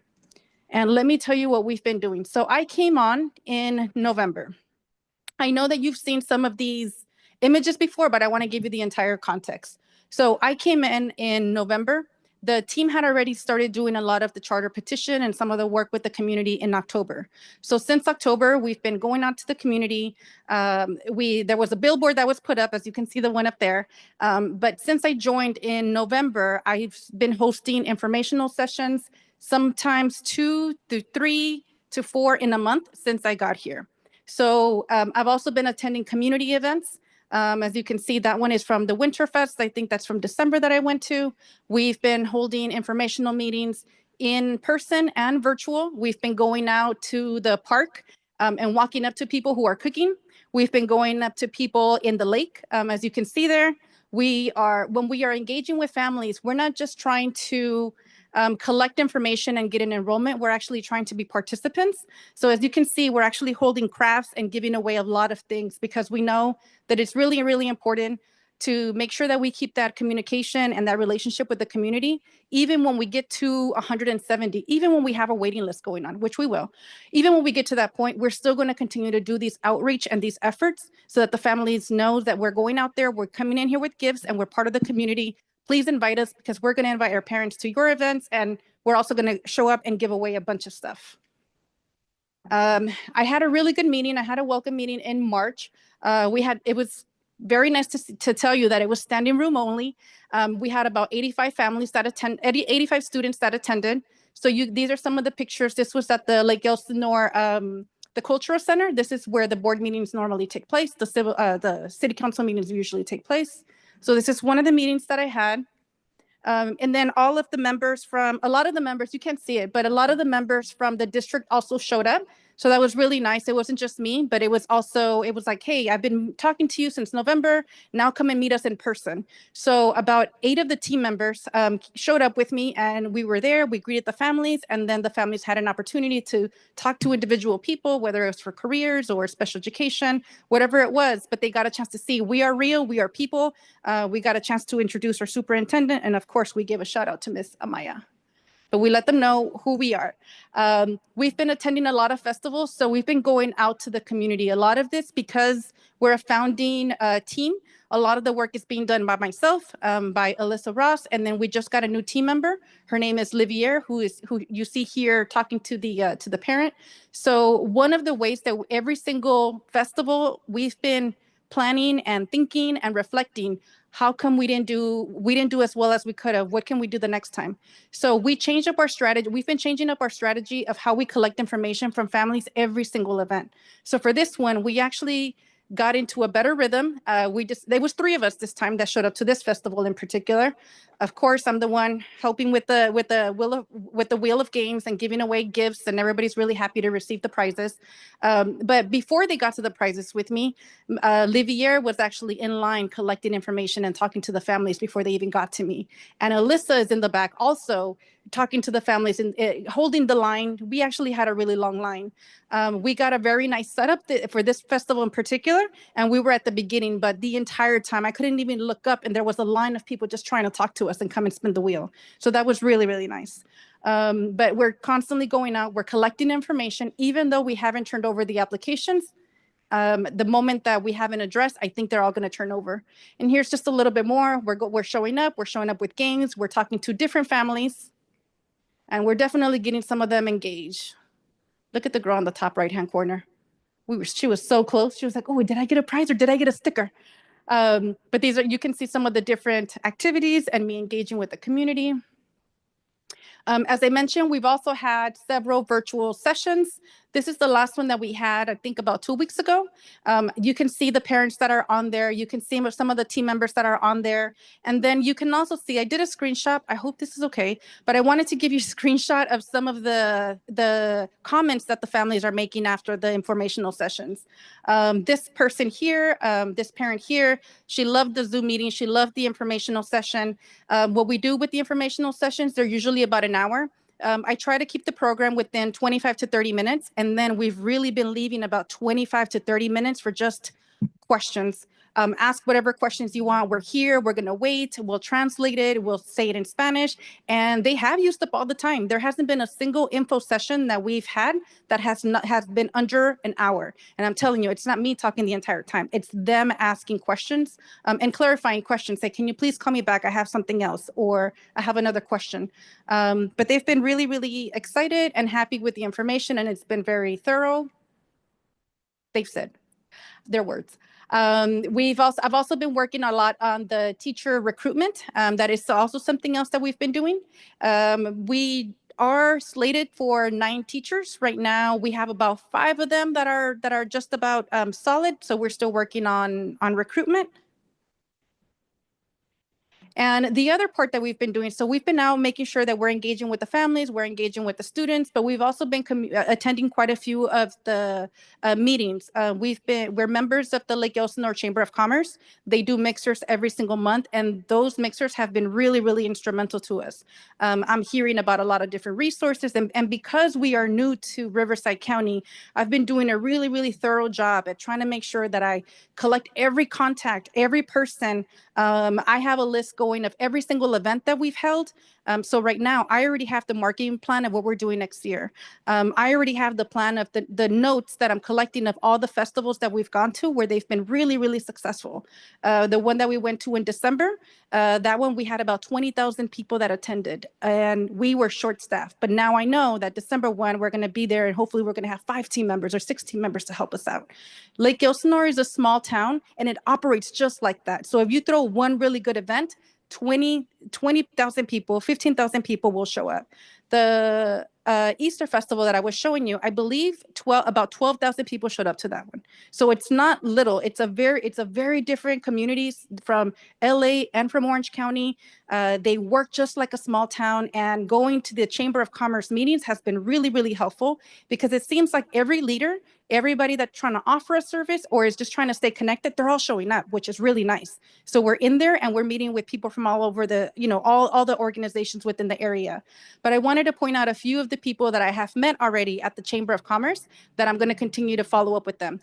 So Studio 395, they are a non-for-profit, but they offer a lot of different programs for students, art related, theater and performing arts, everything under the sun under theater and performing arts. So we've met them. We have a really good contact with them, and they're the ones that have invited us already to 3 festivals. We've gone because of connections through them.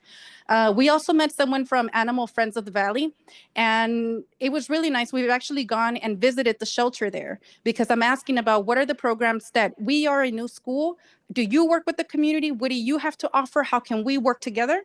And I've just been walking in. Sometimes I make calls. Sometimes I just knock on the doors and then show up. I showed up to the Animal Friends of the Valley on a Saturday, and I gave the director my card, and she was able to talk to me. Her and her other person was able to talk to me for an hour. They gave me information on volunteer programs. They gave me information on, they have a reading program where kids can go read to the animals, because the animals also need it. Anyway, they have all these wonderful programs that I'm already looking at for volunteer, for after school, and just to get our kids engaged also on the weekends. And this was a weekend thing that we did. I've met, as you may know this, but we have the Diamond Stadium, which is a minor league stadium that is associated to the San Diego Padres. And I've met them at the mixer, and same thing. Hey, we're a new school. Do you do field trips? Do you give away tickets? I'm constantly asking, because we don't have a community coordinator. We are all the community coordinators. And I've gotten some really good response for them. They said, we can commit to a ticket for perfect attendance. I said, great, say no more. I've already gone to another group. I just go down knocking on the doors. Someone already offered me free ice cream for Teacher Appreciation Week. So people are already asking me. I'm saying, what can you give me? I'll put your logo. I'll give you a shout out on my newsletter, but you need to give me something as well. So they're open and they're talking to us. Right now, I'm following up with Vista Community Clinic, and they actually want to talk to us. They want to partner with us. They only offer dental screenings, but they're also interested. If we're interested, they told me if we're interested, they're also interested in doing vision and hearing screenings for us, which is something that I'm already looking at. Because we're a new school, all the partnerships are brand new. We're a new county, so right now, talking to anyone who's willing to talk to me and entertains the idea of like, hey, we need services, our families need services, I need to find out who can I send them to, where can I refer them to, that has been really, really good. I need to get back in contact with this person. We've been going back and forth, but we also, because we're in Lake Elsinore, we also have access to a lot of the resources that the LA County and the Orange County schools do not have. We have natural resources. As you know, we have the water, we have the mountains, we have trails, we have beach cleanups. Everything is within the local area. Within 20 minutes, we have access to all of these resources. The Nature Education Foundation, I met them as well at the mixer, and they want to do things related to our global theme. I am so excited to meet them because they said, hey, we can take the kids on trails. We can have them test these. We can have them learn about the animals in the area. They're really excited and then knowing that we have the global component in our vision and mission, they're excited to work with us as I am excited to work with them. So just wanted to highlight some of the key partnerships that we're looking into, some of the local partnerships that we're looking into that I'm just really excited. But I just wanted to mention, we've been going to the Chamber of Commerce mixers and they've been great. I know everything that's happening, what festivals are coming up, and that's how I set up the calendar for the following month. We've already been sending out, even though we're in planning phases, our families have already received their save the date for the orientation and for the first day of school. The families already know that the second day of orientation on July 24th, the students are going on a college field trip right away. I said, we're going to immerse you right away into the program that we're telling you we're going to offer. So with the help of Dr. Real, we've already set up the campus tour for our students. So even though we're in planning phase, we're deep into planning phase, and I'm already telling you what we're doing over the summer, and even trips that we're already putting together. You all know this already, but these are some of our current partnerships and our instructional updates. You have this information already. But we are going to be doing alignment, the exact same thing that our other schools are doing. And I think that was it. Are there any questions?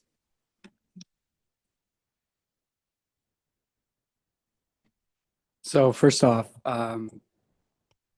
it was telling how you corrected me when I said Vista Lago or Lago Academy in the beginning, and I will never do that again, right? We're new, it's okay. We're new, no, but as someone who, I was a founding school leader, hearing you present and the way that you were talking about community partnerships, the passion that you're bringing, what you're already planning on, it was inspiring. And I know some of the work because I've done some of the work, but what you're doing. And so my question to you is, what can we do, right, to support you in this lift? Whatever Dr. Felch says we need to do for our address and our building, do that. Because I have a really good team. Alyssa did a good job outlining the groundwork before I got here. And now that I have Livier, you see her, she's better at collecting data from parents than I was. Or maybe, I don't know, she has a way to do it. But now that I feel like I have a team, I have the community under control. I will have the council and the global partnerships established by the time we get there. And I will try to show some of that off during our orientation. And I will have the enrollment, and I can guarantee you that. I have 240 on the line, and I'm promising you that we're going to have a waiting list. The moment we flip the switch and we say, this is the address, we got it. I have a good list going. Oh, let me tell you one other thing that's really exciting. And for some reason, the kids were really excited about it. So I also have family in Lake Elsinore that has been there for over 20 years. So I know what they need, what they've been lacking, and I know how they've seen the community grow. And some of my family members also work in the area and have businesses in the area. And I've already talked to one of them. I said, I need free haircuts. I need to give away free haircuts to kids for perfect attendance, even if it's 4 or 5. I've already, there's a barbershop where my two of my nephews work at, and I've already talked to the owner of that barbershop, and he's fully committed. He was like, I will give you, I said, you give me 10 free haircuts, I will raffle them off, and I will buy 10 from you. We'll figure something out, but I need you and your cool looking guys to come to the school and talk to the kids while they're getting a free haircut, because I need them to also motivate. It's both sides. I promote your business and you give my kids some good inspirational, do what you got to do while you're cooking. And it's not a free, it's a barbershop talk, but it's, please, I need you to encourage my kids who are getting these from you. So I'm also looking for those little things to try to promote and incentivize and bring the community together. I would just add, and it's what you're doing for the outreach, super intentional, thinking about what's working, what's not. We found one of the greatest spaces to go was just the grocery stores, the local grocery stores, and have our families that are really excited. Once we got our families that were excited and we started to shift that, like, we are all starting the school, right? We're here to do the work for your kids, but this is a community and people trust families in the community, right? More so than they're going to trust someone like me that maybe is new to the community. So the more that you can leverage the energy and passion that you have into the families that you have in those smaller, just like local areas, like grocery stores, we found to make huge dividends. So it doesn't have to be major, big events, which are unbelievable that you're doing, but those as well. Great, thank you. I'm blown away. Incredible. And for me, when you're talking about your community-based partners, the first thought that I had in mind is tracking that return on impact is really essential for both them and you, right? How many students are coming to these events as a result of this partner, sharing that with them, sharing, and then also tracking it for yourself. I think that that's valuable data at the start to see how it's trending, right? In the future, you may have tons of community-based partners and you're going to have to decide which of these community events are worth your time. And that data will allow for you to say, okay, this one brings in 20,000 people, but only 5 people showed up, versus this one is at a grocery store and 50 people showed up and they signed up for enrollment and more conversations, et cetera. So I feel like that tracking is essential. And since you're developing that path, thinking ahead, not anytime soon, but thinking ahead, because I can tell you're a strategic thinker, of a promise program with your local UC Community College, Cal State, is critical in this moment. Even showing up to say, hey, we're a new school. This is how we're developing it. This is our global this is our global approach to learning. These are the frameworks we're willing to try out. What grants can we be on together where you're studying something similar that can fund more opportunities and staff for your school and what your needs are?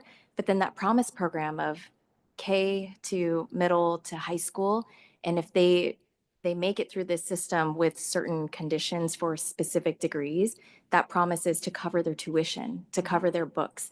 We have all sorts of promise programs throughout LA and OC that can be modeled and studied to see what might work for your school and the students. That's a huge motivator for them to think, wow, if I go to this community college in my neighborhood, that's covered and I can transfer and get free tuition at the local UC, CSU, what have you. So just thinking further down the line, because I can tell you're probably already there. We are there. So Yeah. Dr. Rael is right behind me. But we are there. So she's the one that helped. I told her, hey, I want an orientation. I want them to go on a field trip right away. She already started the conversation with Mount San Jacinto Community College. So we're already starting the conversation with them just to give the students that 4-year future. I also would like to share with my families that when I was an assistant principal, the school was barely in the 2nd year. And it was the first year that they were doing dual enrollment program. And they said, Daniela, if you can figure this out, you got 2 weeks to enroll 30 kids. If not, we have to wait a whole another year. So the thought about, oh my God, these kids, if we cannot figure this out within the 2 years, that means they can go into dual enrollment until their 3rd year. I was like, I can't afford that. I can't afford that. So I hustled. During the summer, we didn't have any counselors because you don't have staff. You're starting, right? So everybody, you do everything. But I was really, really happy and thankful that I did that work, because you don't even know, if you do it for one kid, that is enough. If you hustled really, really hard and it saved that one kid. Long story short, I put the program together, and 3 years later, the first graduating class, the student who was the valedictorian also graduated with his AA because of a program that I hustled. And I said, this is what they need. And if you give them and if you tell them you can graduate high school and college with an AA, if you believe in this program, And if you go for it, I promise you, you'll do it. And I got one kid that got through the line. And I just like to talk about that one because he got an AA. He graduated in the morning from community college. And then in the afternoon, he went and did his valedictorian speech. So that was really amazing. If you put the pathways, they will do it. And then of course, there's other kids that have done it, but I share that with the parents now because I'm saying that was in a time where it was really difficult for me. But now I have Dr. Rael. And now she's starting these partnerships earlier on. And because of the great work that Meridian is doing and the success that the students are having there with dual enrollment, honestly, it's easier to sell the school because of the success of the other 6 schools. And then just me selling TK to 12 alignment, listen, say no more. That's really easy for me. You take them from one side to the middle, to, I'm not going to lose them. You give them to me, I won't lose them, which is something that I'm also trying to tell the families. So yes, I hear you. We're working on it. And one more thing to add to that is because I can tell you're so deeply connected to the community and you're making deliberate steps to hear what it is that they want and what it is that they need.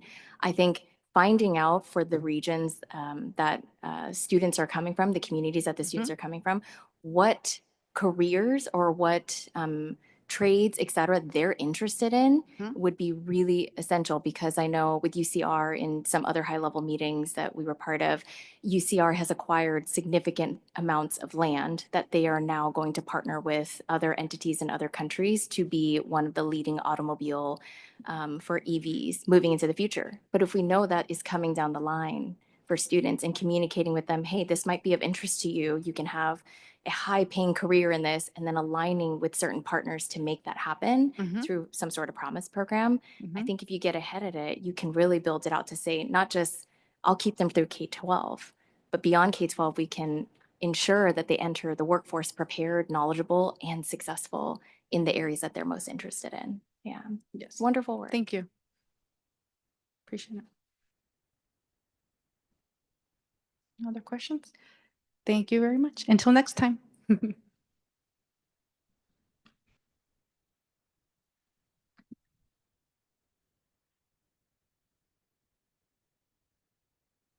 All right, now I think we are moving on to items 3.3, the Icon Financial Report. Hey, good evening, everyone. That's going to be very hard to follow. And I believe Arturo is on Zoom. Yep. Can you guys hear me? Let me give it a second.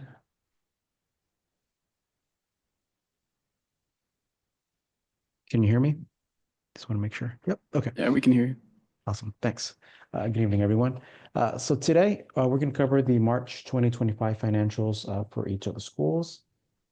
Just going to be a little slower than it was for the prior presentation, which was great. Starting off with the middle school. So very similar to where we've been the last couple of months. So on track, aside from the 4,000 series, which was due to some big purchases earlier in the year. And then in the 5,000, the rent's kind of been split up between capital and other outgoing. But overall, it's still online. We do have P2 ADA numbers. So I did a quick update on that for each of the schools. And this is thanks to Mr. Zari, the debt administrator for Vista. So middle school's P2 final ADA is at 340.50, which is a small reduction from what we had at the second interim of 342.95. And that's going to mean LCFF is going to drop about $39,000 for the middle school. The balance sheet for the middle school, again, is extremely healthy. So cash at the end of March was just under $7 million, assets of 15.5, and liabilities of just under 7. So equity about 8.6 million for the middle school. Looking at Vista Heritage, so on track across the board. Their final ADA was 346.61. So kind of referring back to Dr. Felch and how the schools have focused and some of them have grown. So that actually went up slightly from their ADA at second interim, so a little over a point.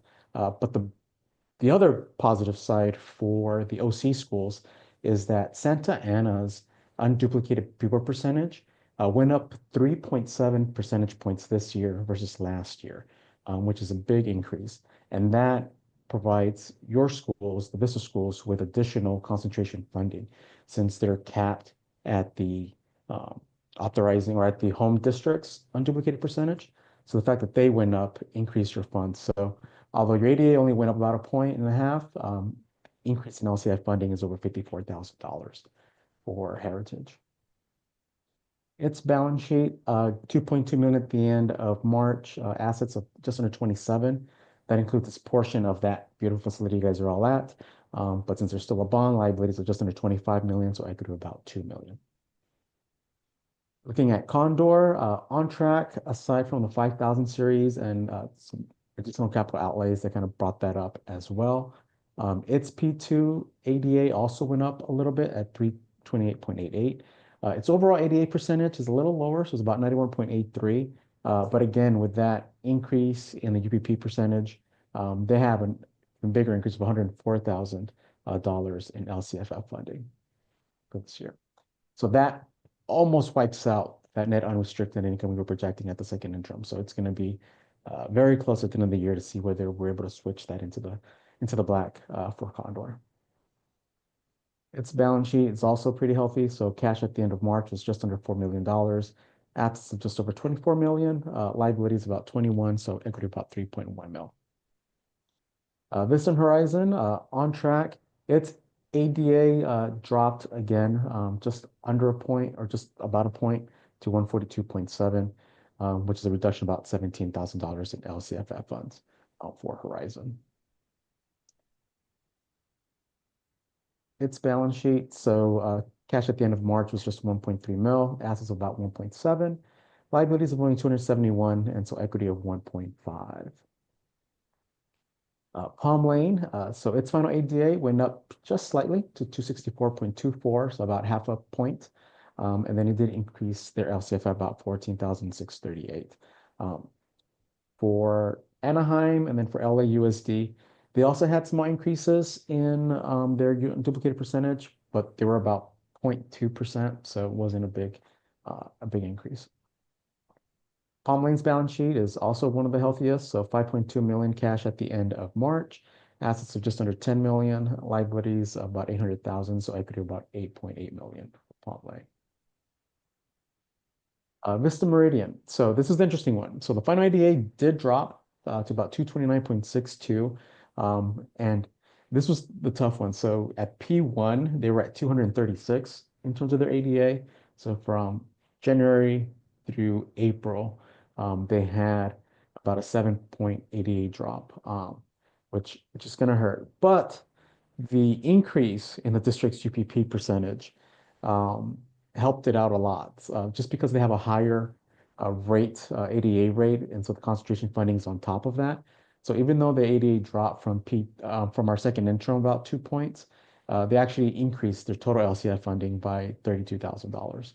But that was saved by that 3.7% increase in the district's unduplicated percentage as concentration funding went up 60K. The balance sheet for Meridian. So this one's, little, it looks really strong at 4.6 total assets, but most of that is cash from the cash flow loan and the grant funding that they received a couple months ago. But their equity is about 1.4, but that's pretty much just the grant funding that's sitting in the balance sheet for now. That's going to get used over the next couple of years. Outstanding checks. So nice to see this list has continued to dwindle. So we're down to 4.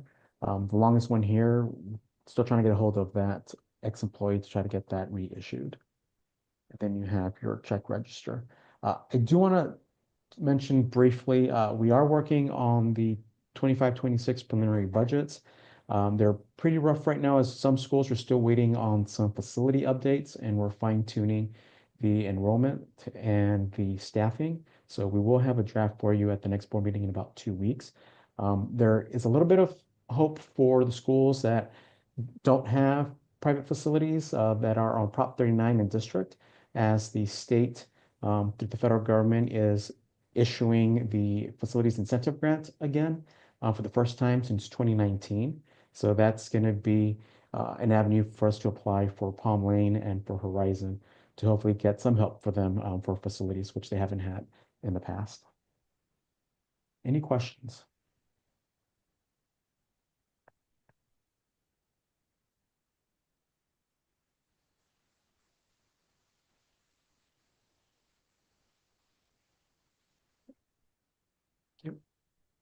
Hearing no questions. Thank you, Arturo. And moving on to 3.4 discussion, creation of home office account. All right. Wanted to hold a discussion session before the actual action item that is in a little bit. And over the past few months, the board has discussed the creation of the home office account. And really the update from the past meeting was that it was able to work with Icon and Arturo to really identify what would be the equivalent percentage that each school would be paying in centrally. And it's more or less about 10%, obviously dependent on things like transportation and things like that, that some schools are using and some aren't, but more or less it was hovering around 10%. I also reached out to a few fellow charter leaders who have some more experience with more of a home office CMO concept to see what percentage they use of LCFF funds and things like that. Usually it's around 12 to 15%. So I think that we are in the ballpark, probably a little bit on the lower side, but we also don't want to necessarily go too far on that end because that means resources away from the school sites. And so I do feel like where we're at is a nice balance of really being able to have the central support that will then funnel back to supporting the schools, while also making sure that the schools have the funding they need to provide the staffing and the opportunities at the school site.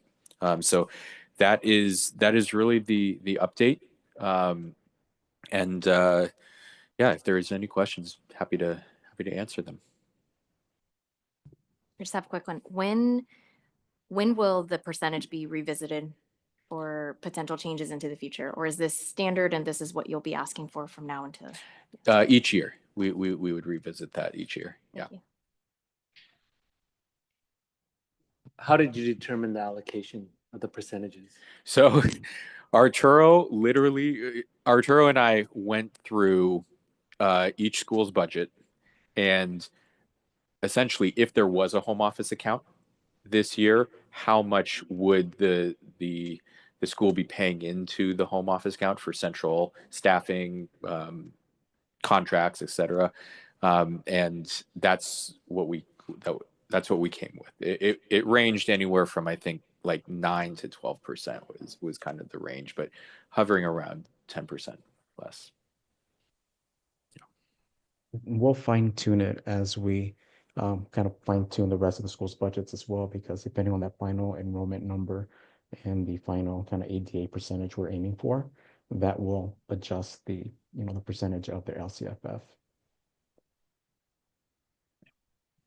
Have any of your school leaders expressed excitement over this or concerns because it's 10% of their budget? Not necessarily. And what's been communicated is that they shouldn't see or feel too much of an impact because it's more of an accounting thing than anything else. So in terms of what each school is able to budget from a school site's perspective, it shouldn't be too different. And in a way, it more clearly delineates the purchases where, let's say that, oh, we needed to hire on a central position. Well, now I'm basically pulling from each school's budget under the current, whereas next year we would have an actual budget essentially that we would manage and monitor. Yeah, and just it should make things easier for payments and processing for shared accounts because they're paying that money anyways.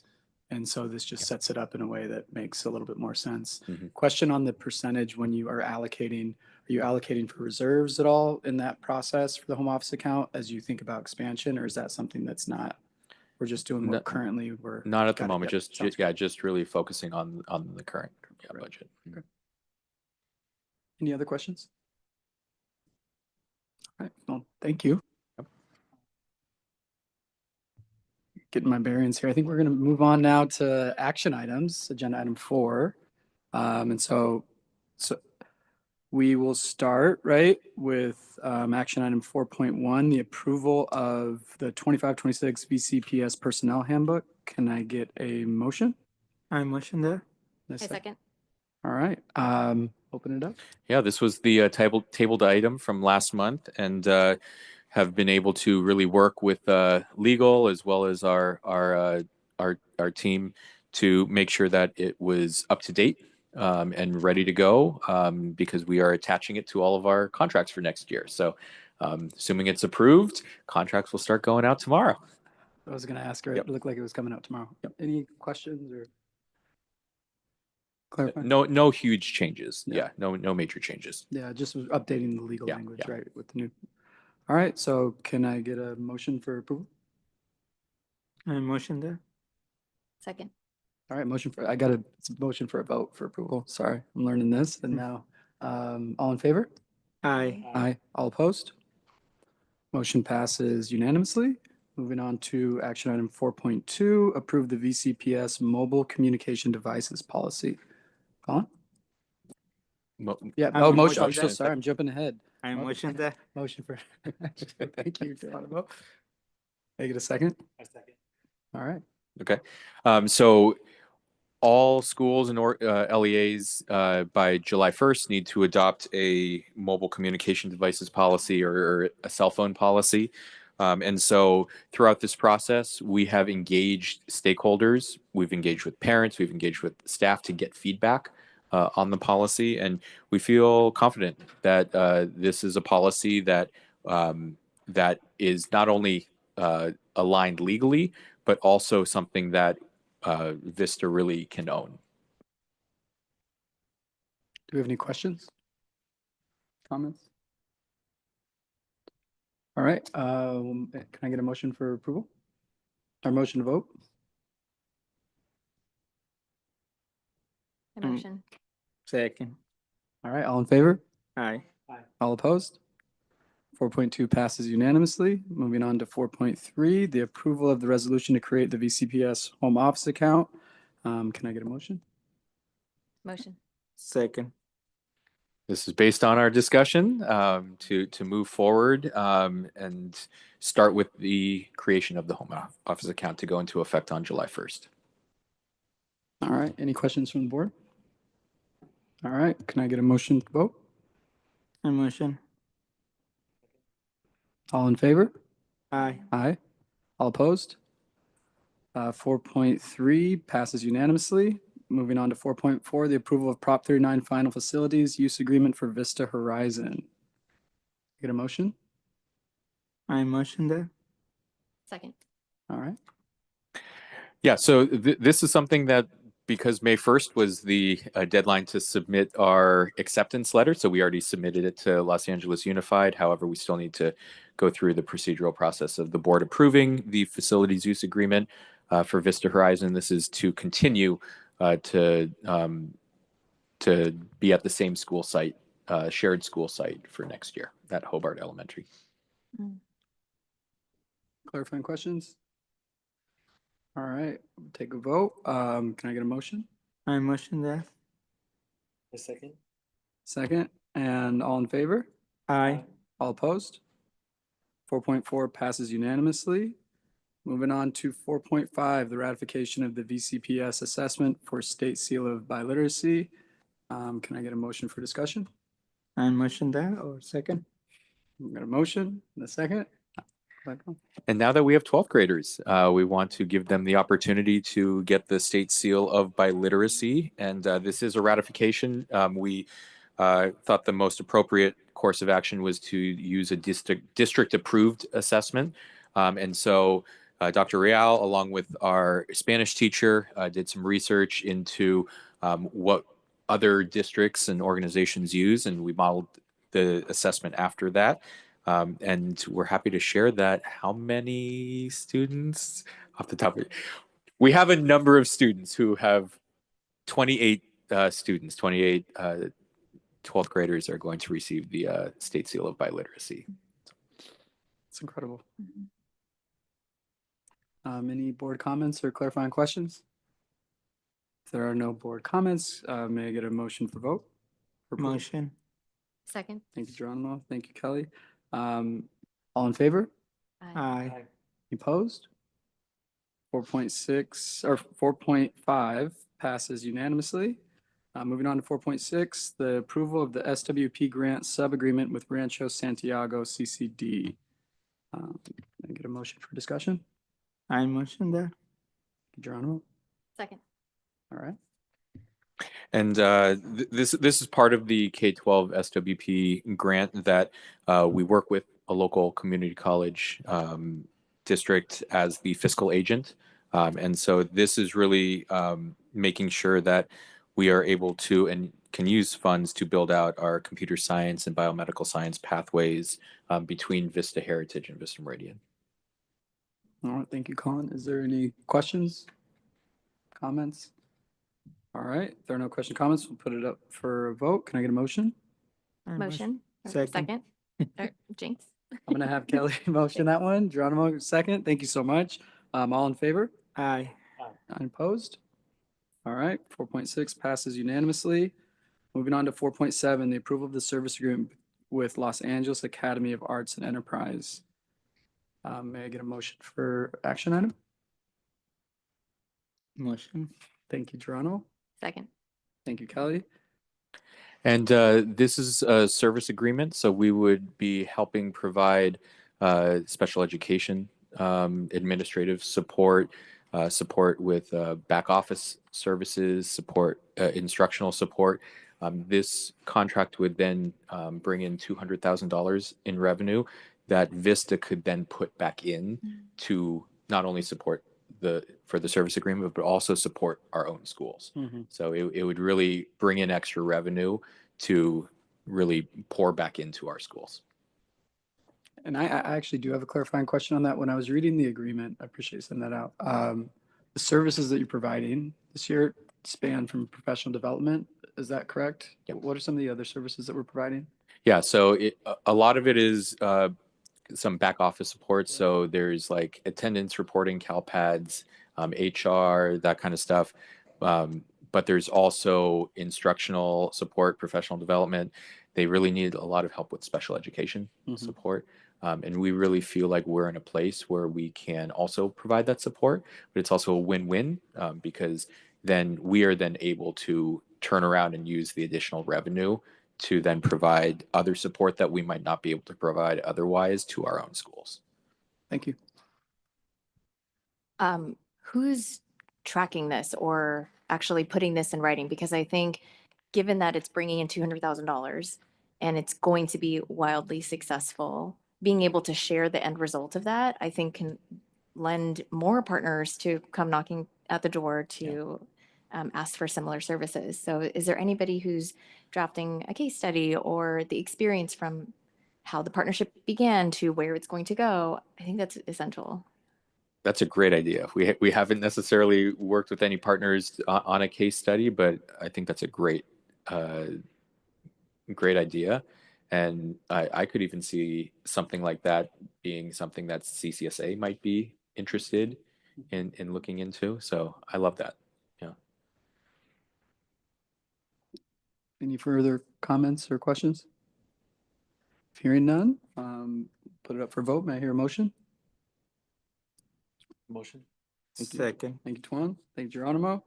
All in favor? Aye. Aye. All opposed? There's none. 4.7 approves unanimously. Moving on to 4.8, the Associate Director of Instruction, job description and salary scale. I hear a motion. I motion that. Thank you, Geronimo. Second. Thank you, Kelly, for the second. Colin? Yep. So this is pending the community school grant funding, but this would provide additional instructional support that Miss Amaya is only one person and is doing an extraordinary job of leading, but she's only human. So we want to make sure that all of our schools are receiving the instructional support and leadership and coaching with all of our teachers and instructional staff So this person would really be Miss Amaya's right hand, essentially. Well, I'm really excited for that. This goes through. Do I have any further board comments or questions? Yeah, is the salary that's offered here pretty comparable for this type of role? So it will come off as competitive to applicants who are interested? Yes. Okay. That's a great question. If there's no further questions or comments, put it up for a vote if I hear a motion. I motion that. Thank you, Geronimo. Thank you, Tuan. All in favor? Aye. Aye. Aye. All opposed? There's none. That passes unanimously. 4.8. Moving on to 4.9. The approval of the board certified behavior analyst, the BCBA job description and salary scale. I hear a motion. I motion that. Thank you, Geronimo. Thank you, Tuan. And this is also pending the community schools grant, but this is something that would be shared amongst all schools. And we have heard from our staff, stakeholders, about making sure that we are doing everything possible to address not just behavior, but also making sure that our students are engaged in school, and working with our behavior interventionists, but also with the BCBA position, working through special education. Previously, any BCBA work we would contract out. So this would then bring that in-house, but also be able to have some of those other services beyond special education. Are there any questions from the board? For this position and the previous one, when are you expecting to, assuming that the grant comes into place, when are you expecting to staff up? Within the next month or two. Oh, wow. So yeah, we should be hearing soon, and I'm hopeful. We're hoping that, the reason why we want to bring it here to get approval now instead of later is we want to be able to be proactive and post and interview right when we get the funding determination. Thank you. It's an incredibly important role. Curious, given the BCBA role, a lot of it is doing assessments. How do you plan on sharing? Is that something that, how are they going to work with the behavior interventionalists to make sure that, because that role is you got to be there for a lot of it when we're, documenting and understanding functions of behavior. So just curious on the discussion of your schools are in a lot of different places. What have we thought about that? Yeah, I mean, it's something that we don't have yet, Yeah. but in terms of the plan, it is balancing Okay. the assessments, but also utilizing the time during assessments and in between of being on site working with our behavior interventionists. We have behavior interventionists at every single school site except one currently. Got it.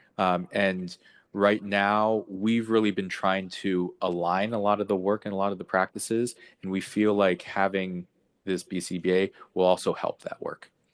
Yeah, we have some strong behavior interventionists that have developed just systems for behavior tracking, student reflections, data collection. So this would just continue to align that work.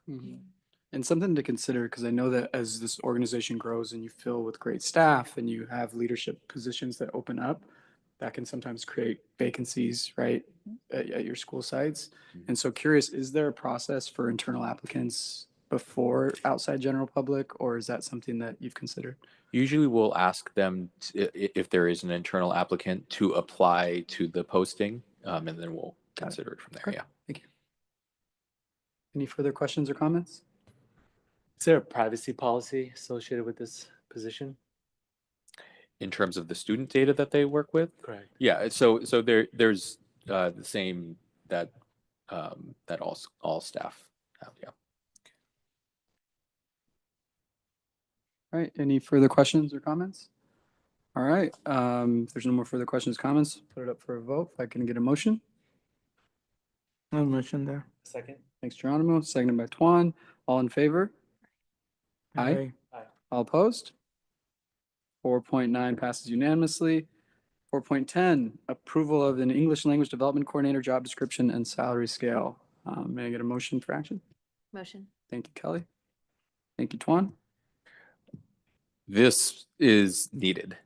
It is again uh, pending the grant determination, but 40 to 45% of Vista students are English learners, and and if you look at the California school dashboard, this is something that each of our schools, frankly, um, need to improve upon, and so.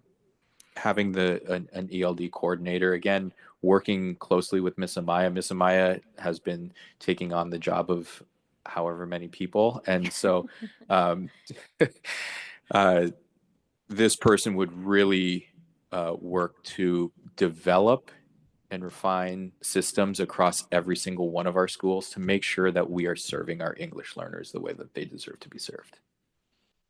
That's great. Thank you, Colin. Are there any questions from the board? Comments? I think planning wise, as these are good problems to have, but the growing pains continue. I think it's important to have your ELD coordinator also sync up with potential school specific ELD site coordinators.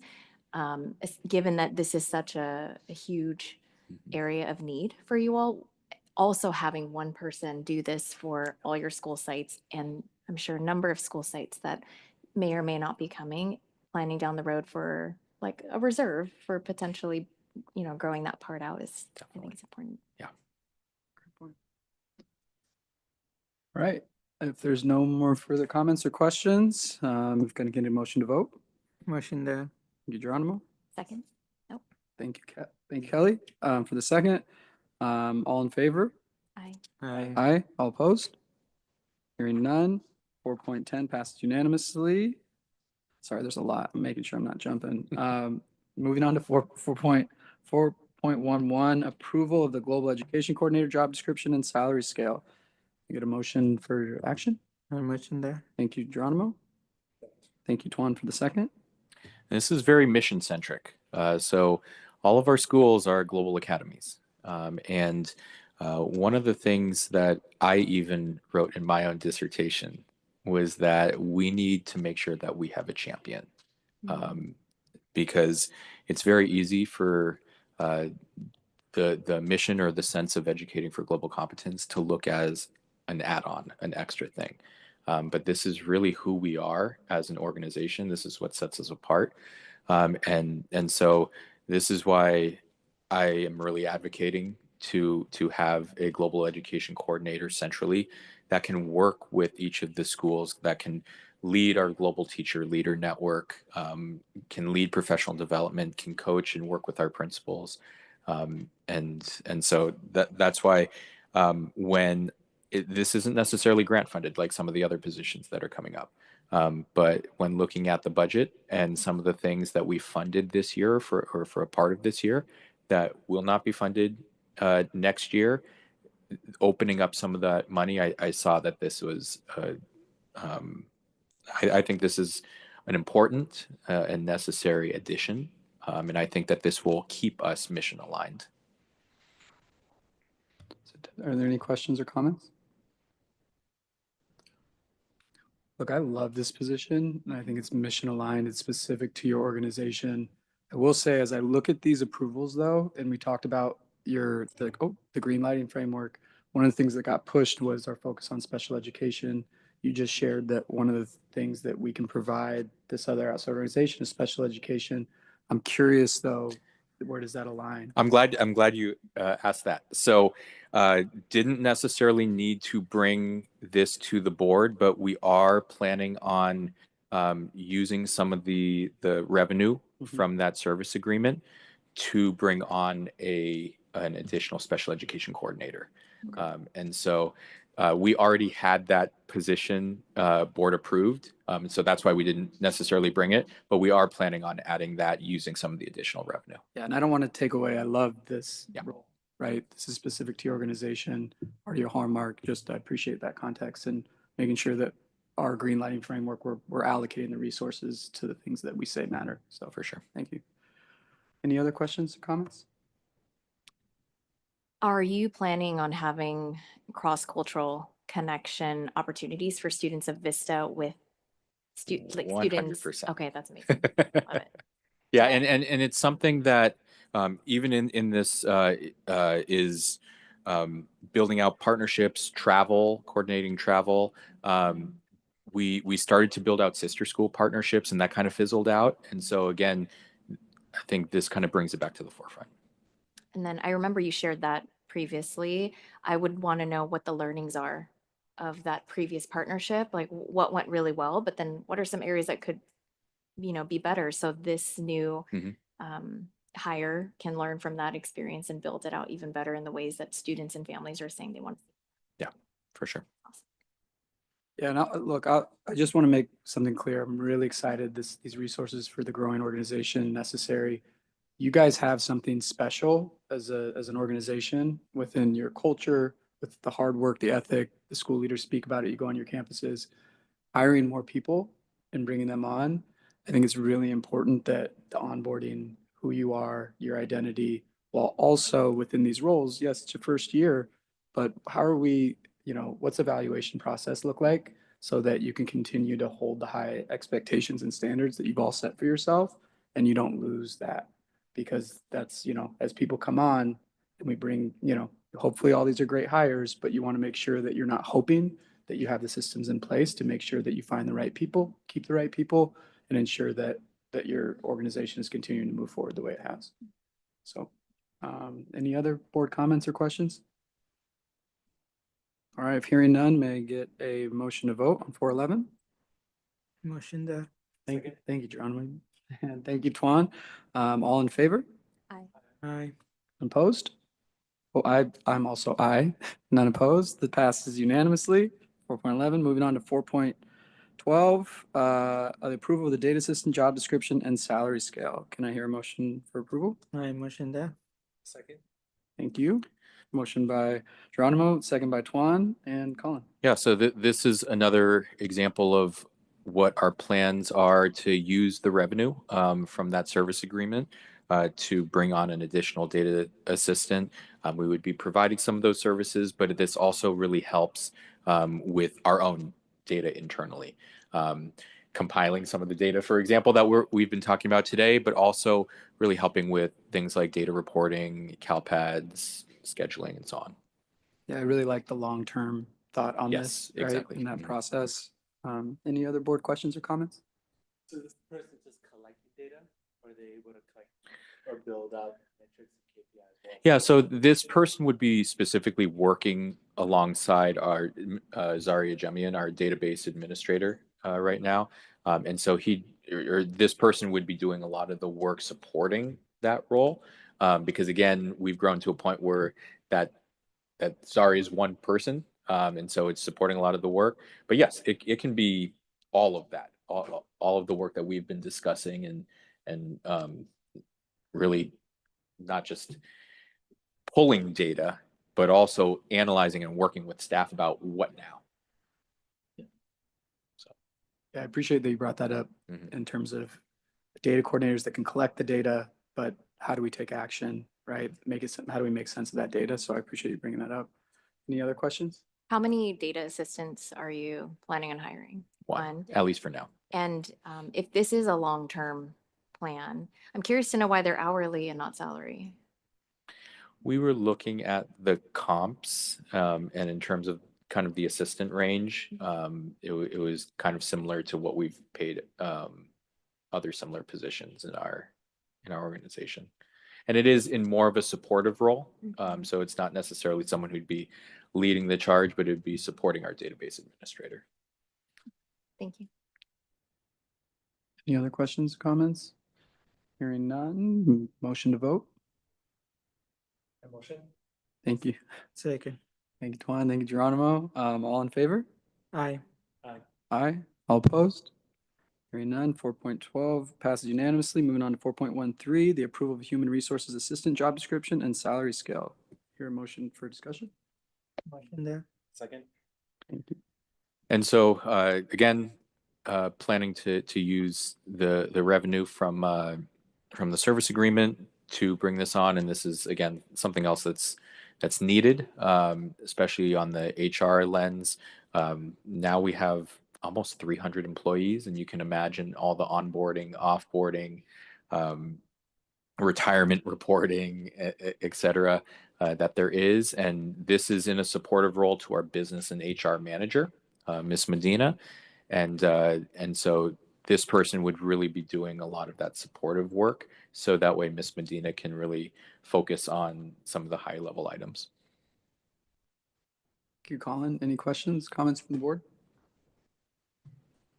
I'll just say that as you're thinking of this, I'm curious for your human resources department. One of the things that a lot of times in schools, if you through restorative practices, you have certain ways of resolving conflict at schools that can sometimes seem separate from the HR when they're dealing with conflict. Have you thought about training or bringing HR in to learn about restorative practices and justice for mediation? Yeah, I mean, Yeah. that's Something to consider. For sure. It was a good jump that we made as a network, and it paid dividends so that we were talking the same language when folks were there to handle some of those investigations and mediations. All right. Any other questions or comments from the board? All right. Hearing none, may we get a vote for approve action item 4.13? Approve that. I motion. Thank you, Geronimo. Second. Thank you, Tuan. All in favor? Aye. Aye. Opposed? Hearing none, 4.12 passed, 4.13 passed unanimously. Moving on to 4.14, travel costs associated with conference attendance not to exceed $6,000 to include travel, hotel, and meals in accordance with our fiscal policies and procedures for attendance to friends at the Adamage. I always get it wrong too. Anatomage? Adamage conference in Santa Clara, California. May I get a motion for action? I motion that. Thank you, Geronimo. Second. Go with Kelly. Thank you, Kelly, for seconding. And Colin. Yeah. So first, if you don't know what an anatomage table is, when you get home, Google it. It is really cool. It's pretty much a medical simulation table. And so this would be for Dr. Rial, as well as Sarah Legaspi and Tia Mescal, two of our CTE teachers, two of our biomedical pathway teachers, to go to this training because we were able to use grant funds to purchase these tables, and we want to make sure that we're getting the most use out of it. And so I'm really excited to see how this can be used, and yeah, so thrilled to see what comes of it. I will look it up. Is there any questions, comments from the board? Yeah, what's the follow-up on, attending the conference? And is there a manual that's created then for teachers who may teach that CTE course next? Anything like that? In terms of, Just like after the conference, what will be shared, what's created, and what will that institutional knowledge be? do you want to come to? Can you come to the mic? That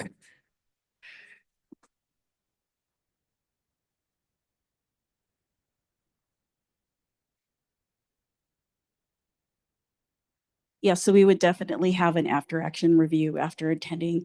I'm really looking forward to starting the networking with other K-12 schools because there aren't very many middle schools that have the anatomage table because it's quite expensive. And so we're really looking forward to building that network with other schools and start doing maybe some competitions and visits. And so, yeah, we would definitely report that back out, our findings and our new activities and things for teachers and students. And maybe the community too. That would be really cool. Yeah, I can imagine it would help a lot with recruiting efforts, especially if this It is is so a unique. great recruiting tool. So I'm really looking forward to purchasing the second table that will be at Meridian and then having that as a highlight every time we bring in parents or students or community members to tour. Have you seen it? I have. Okay, you know. I'm in Okay. science, so. Yeah, I figured. Wonderful, thank you. Mhm. Thank you, Dr. Rail. Any other questions, comments from the board? and this is all grant funded, so Mm. the conference attendance would be paid through the CTIG grant. Thank you. Amazing. All right. If there's no more further questions, we get a motion to vote. I motion that. Thank you, Geronimo. Second. Thank you, Kelly, for the second. All in favor? Aye. Aye. All opposed? Hearing none, 4.14 passes unanimously, and we have got through these action items. And thank you all for your patience as I made my way through this. I really appreciate it, but we're going to be opening up for 5.1 for board comments. Trustees, are there any comments that you'd like to make?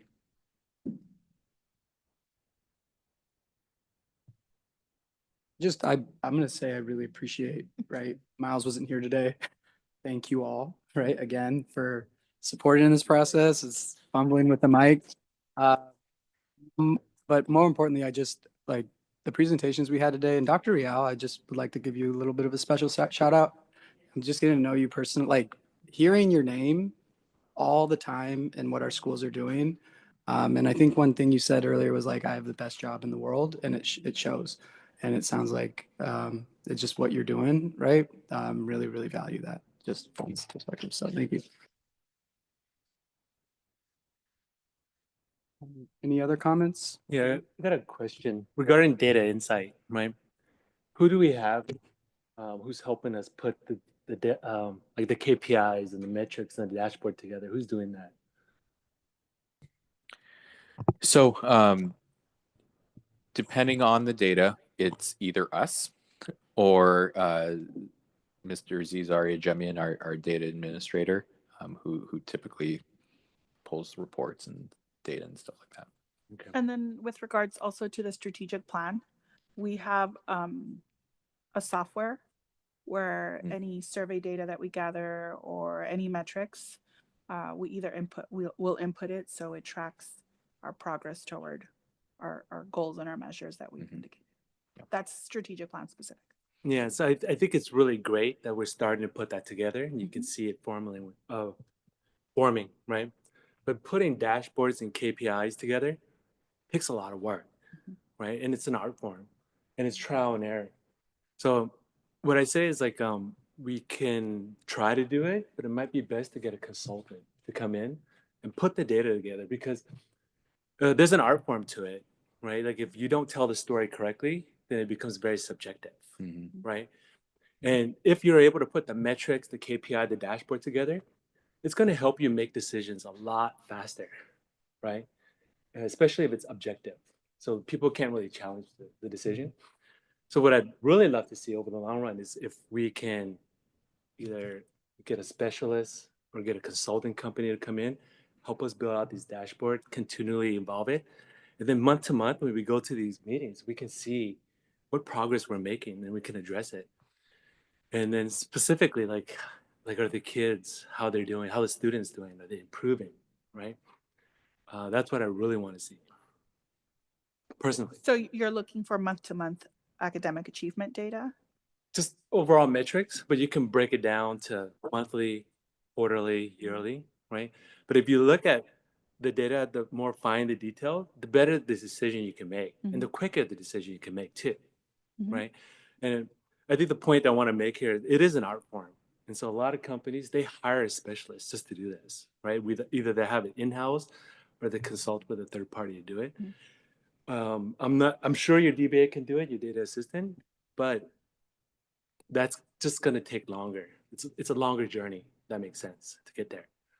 As if you get a specialist, it could be very quick, and we could see improvement a lot quicker that way. Yeah, I appreciate what you're bringing up right now. And in terms of that comments, I think that there's one of the things that we use in our district is Panorama Student Success, which is essentially just an API key that allows you to pull in iReady scores next to academics, next to behavior, and then track interventions that way. But not saying that's the route, but the more that you're able to look at data objectively in one place to see the health of a school, the health of a grade level, the health of a class, and be able to take action is just going to open you guys up. But I just what Tuan said is, I think I agree. Yeah, the key is the correlation. If we can start correlating the data, it'll tell a story. Thanks, Tuan. Any other comments? Open comments for the board? Yeah, I'm blown away. I think this is only my second board meeting. But every time I hear individuals from Vista speaking or sharing, it's evident what your passion is. And it gets me excited. It makes me feel like I want to be there. And so I feel strongly that that passion, if shared more widely and broadly with the community, they're going to feel that as well. Like wherever you are, I want to be there because I know you care deeply about students, right? So I just wanted to say that. And also, Ms. Maya, I hope that these new hires that come in truly at some point in time, because you said in the next month or so, that what we get to hear back from you is that you have felt the difference, that you have felt that these additional staff members that are coming in have really taken off a lot of those plates for you, because yes, you can do it all, but it doesn't mean that you should. Right. And so I'm excited. I'm excited for you. I'm excited for the school district to build its capacity in this way, and to have that flexibility to be able to iterate as times are challenging and as they change.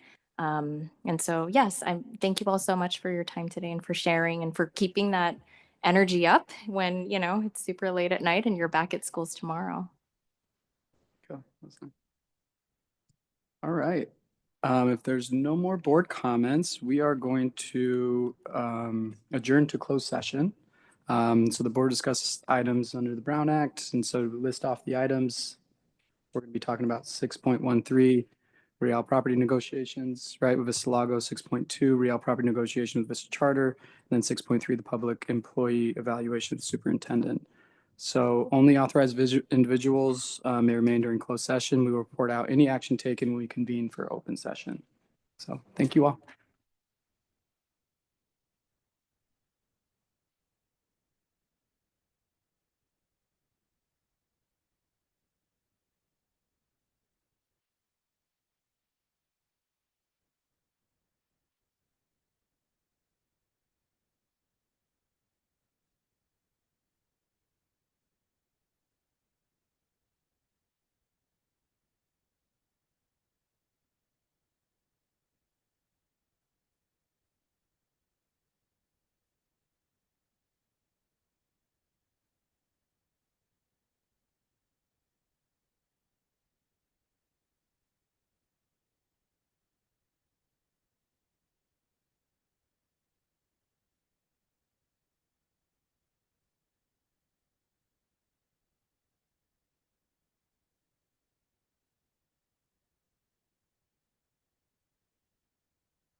Okay, we are now back in open session. The board did not take action during closed session. And so this concludes our meeting.